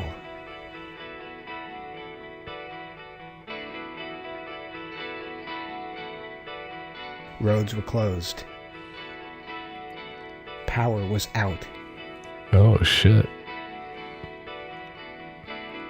Trees were knocked down. Oh my God. But it didn't Oh matter. my God. We were Oh my going to God. finally Look at talk to that the tree. people. Holy shit. But there was nothing to do. The computer store was closed. We had 4 days to kill, so we drove all the way to Raleigh to see the town where Kevin Mitnick was captured. Those were the cellular towers where Markov and Shimamura tracked Kevin's signal, and this was the apartment complex it led them to. And this was Kevin's actual apartment. Oh my God. You have a computer yourself? Yeah. Be careful. Okay. We found some takedown crew members back in Wilmington, where the power was finally restored. You have to remember that, like, film is usually for fourth grade mentality. Skeet is definitely, he's a great actor, and he's the most natural actor. So Kevin's lucky that he's got, I mean, and he's very charismatic. There's nothing you can do to Skeet Ulrich that makes him uncharismatic. So that. What the fuck is this? What is the Skeet Ulrich glazing all of a sudden? What is this chick just wants some Skeet Ulrich? What the fuck is this?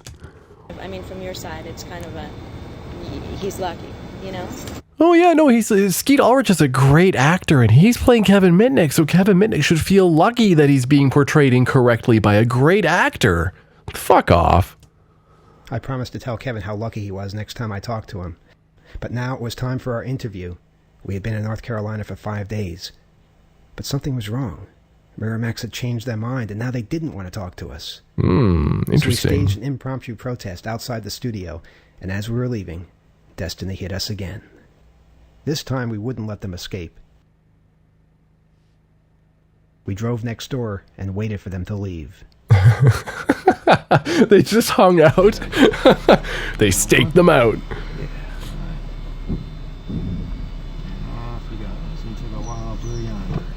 And this is the real takedown. Takedown. We had 2 cars on our side. We would outflank them, chase them, ambush them, whatever it took. I feel like that's illegal. I don't know. Be careful about the whole car chase thing. You don't want to like put anybody else in danger. didn't have these goddamn running lights. Close enough. Go. For 6 weeks we had been trying to talk to these people, and we hadn't even gotten a phone call back. So this is what it came down to. A cat and mouse game in the streets of Wilmington. They didn't know. Streets of Wilmington. He's making a U-turn. Oh, he's making a U-turn, that motherfucker.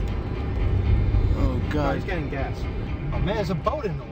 Only 8 minutes left Dude, on this tape. there's a boat in the way. What are we doing There's a now? boat in the This is way. just great. This is just so typical North Carolina-ish. Fucking boat blocking us on it. There. Oh, man. This guy's good. This guy's real good.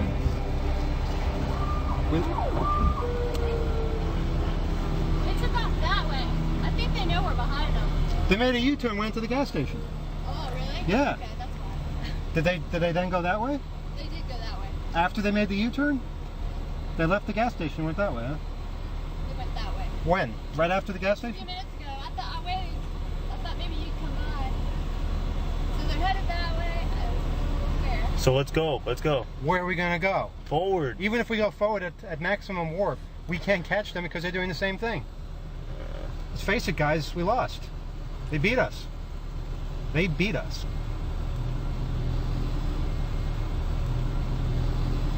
They beat us.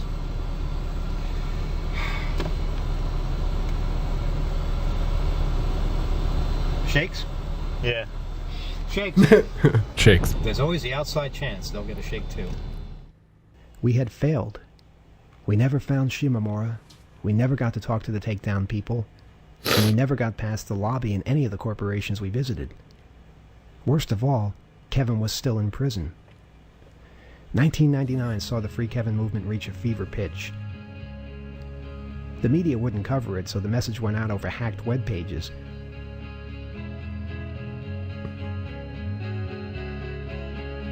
Free And Kevin. for the first time, hackers marched in the streets in 15 cities all over the world. Even overseas in England and Russia. It was an amazing spectacle, and more people learned about Kevin's plight than ever before. Even though Kevin Mitnick saw his 4th year behind bars come and go, we felt like we were getting somewhere. Excuse me. What are you doing? And, in the end, Kevin did what he had to do to avoid spending the next 10 years behind bars. You're watching Southern California's CBS 2 News at 6:30. Good evening once again. I'm Gretchen Carr. Ann Martin is off tonight. And I'm Michael Tuck, and up front at 6:30, a guilty plea by notorious computer hacker Kevin David Mitnick. Juan Fernandez joins us live right now from the federal courthouse in downtown. I mean, what else do you do, right? Like he was the Stacked first against computer you? hacker to make it to the FBI's most wanted list. And after a very lengthy battle with the federal government, the 35-year-old man from the San Fernando Valley comes clean. His computer crimes apparently cost companies millions of dollars, although Kevin Mitnick never admitted to them until today, ending a 4-year battle with the federal government. This is a very serious crime, and that the federal government takes this crime very seriously, and we will prosecute hackers, particularly when they cause significant amounts of damage. But they didn't. That's just what you guys made up. In jail, he's already served 8 months, and according to his attorney, with good behavior, Mitnick might only have to serve 1 more year. Well, Mitnick will pay for his crimes for the rest of his life, although his attorneys say he has no money to pay restitution to the companies that he hacked. That doesn't mean that they won't go after him later. It was as if we hadn't said a word. Yep. I pray that they never wind up in the legal system. I pray that nobody does. But the thing is that if they do, right now the way it stands, the cards are stacked against them. Yep. It's not about fairness. It's just about the way the legal game is played. It seems crazy to even bring up the O.J. Simpson case because there's no comparison here. But here's a case where a defendant had basically an unlimited budget, and look what that legal team accomplished. I'm not saying you need a lot of money to get off for something you did. I'm saying it doesn't matter whether you did it or not. It's the case. The legal system, the justice system, isn't about what you did or what you didn't do. Yeah. It's about either the government's going to win the case or you're going to win the case. That's all that matters in the case. I'm not saying it's all that matters morally. I'm just saying in the court system, that's all that matters. The prosecutors will do whatever they can do, spend whatever money they can to win a case, and you have to do the same thing or you will lose. Yep. You know, this is no longer about what the law allows or doesn't allow. This is about how do you make it as difficult as possible for the defendants to get them to roll over, or cop a plea. Has nothing to do with justice anymore. Nope. God help you if you get stuck in that system, because it's very easy to get in and it's almost impossible to get out unscathed, because you're up against an adversary that has everything going for it except maybe the truth, and unfortunately that doesn't count for much. So that's the way it is. If the legal community doesn't wake up shortly, we're going to have laws, we're going to have more people locked up than we know what to do with. A lot of them are going to be kids, unfortunately.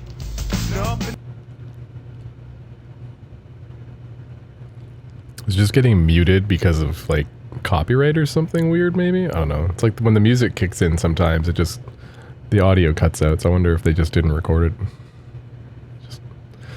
It's so sad, man. When I watched this when I was younger, and I just didn't even realize the extent of all of this, and just like, you know, I mean, how it pertains to a bazillion other people's situations, and not just the hackers in this, you know, in this video. And when I was watching this stuff, yeah, I wasn't thinking about entire minorities that are basically treated the same way, treated like they're subhuman, and then imprisoned and expected to be imprisoned and talked about like that's their inevitable course of life, is that they're just going to eventually be in jail because of who they are and who they were born to and all that kind of stuff. And that's a thing that's still prevalent today, which is gross and sad and fucked up. And I just didn't realize the scope and the fact that this kind of stuff, like when I watched this video, this documentary, when it first came out, I thought, oh my God, you know, like what the fuck is happening that these guys are, you know, put away like this and have been through the system and have been, you know, brutally beaten in various systems and stuff.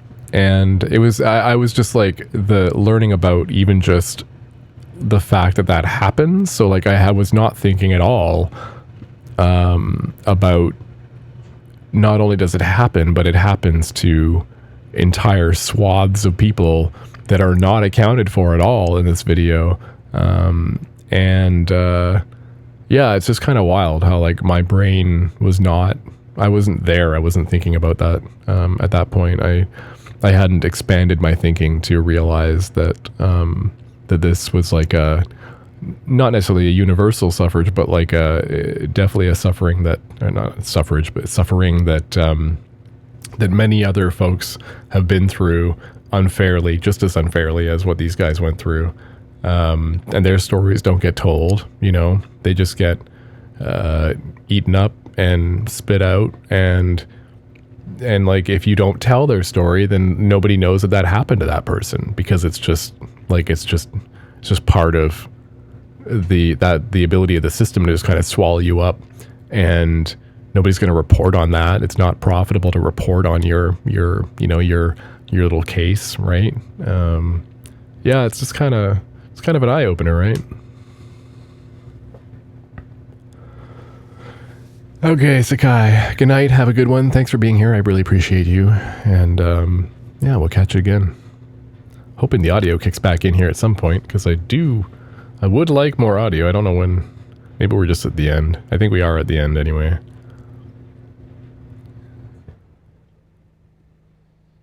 Yeah, we are at the end. A little bit more audio here now. I don't think it ended. I mean, it turned into this huge controversy that went on until now. I mean, but there weren't any more stories in the New York Times about it. Well, I mean, what would you think that we should have reported? I mean, something real? Doesn't get it. Doesn't get it. He lost. Fuck that guy. So that's Freedom Downtime,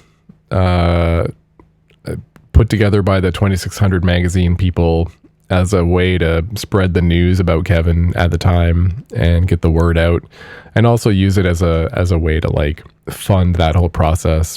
I remember them calling into Off the Hook when they were on the road doing this. And so the fact that like we'll get into it maybe next time. I'll bring up the maybe we can go through the Off the Hook episodes or something from a certain era, because the radio shows would have like a manual calling in from the road, you know, from the stuff that they were just showing us. Like he, you know, at one point when he's on the payphone back, and they said it was like the Off the Hook broadcast, that's him calling back into the radio show, right? So I heard that stuff in real time. It was kind of wild. You know, they would do the radio show, and like, you know, that episode that week would be, you know, Emmanuel calling in from the road, because they're on the road, you know, doing the Kevin Mitnick filming thing for Freedom Downtime.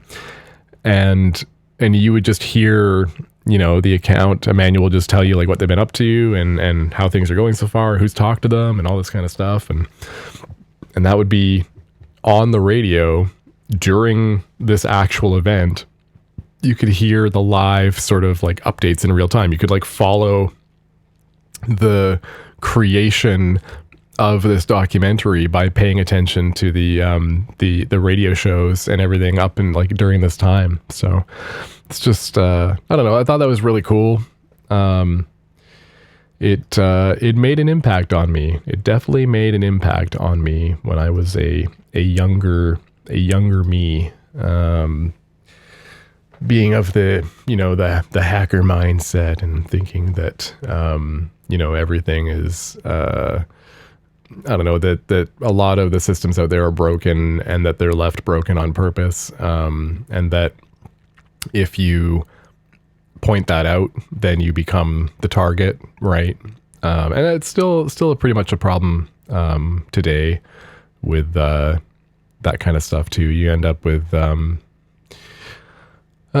like bug bounty programs and stuff are great, but the sort of like if you're hacking outside the box, it's still very much, you know, seen as a scary, dangerous, oh my god, it could like blow up the world kind of thing. And again, that's just not true. So yeah, I mean, the movie really impacted me when I was a younger teenager and more malleable, you know. But I think it set in some good ideals where I felt like nobody should have to go through that kind of stuff. What we just saw, especially I mean, it was unjust, but like there is no justification for what they went through. So there's, you know, there's no way to say that it could have been better. They just shouldn't have had to go through that period. Yeah. So just it was a neat one to take in, and I'm glad that we got to go through it and show it here. So thanks for tuning in. Yeah, I appreciate you guys as always. I will probably catch you when I'm feeling better, because I am about to drop off and probably go to bed or something, because I am just dying here from COVID. It's still doing a number on me. Anyway, yeah, so I appreciate you guys. Appreciate you. Thank you so much for being here. And yeah, thanks for consuming the documentary with me and learning a little bit about hackers in the early aughts and in the late 90s and the plights that have affected many people. And yeah, so I think that's all I got. I will wrap it up here, and yeah, we'll catch you when I catch you. I will post when I'm live next time. Thanks for being here. Bye.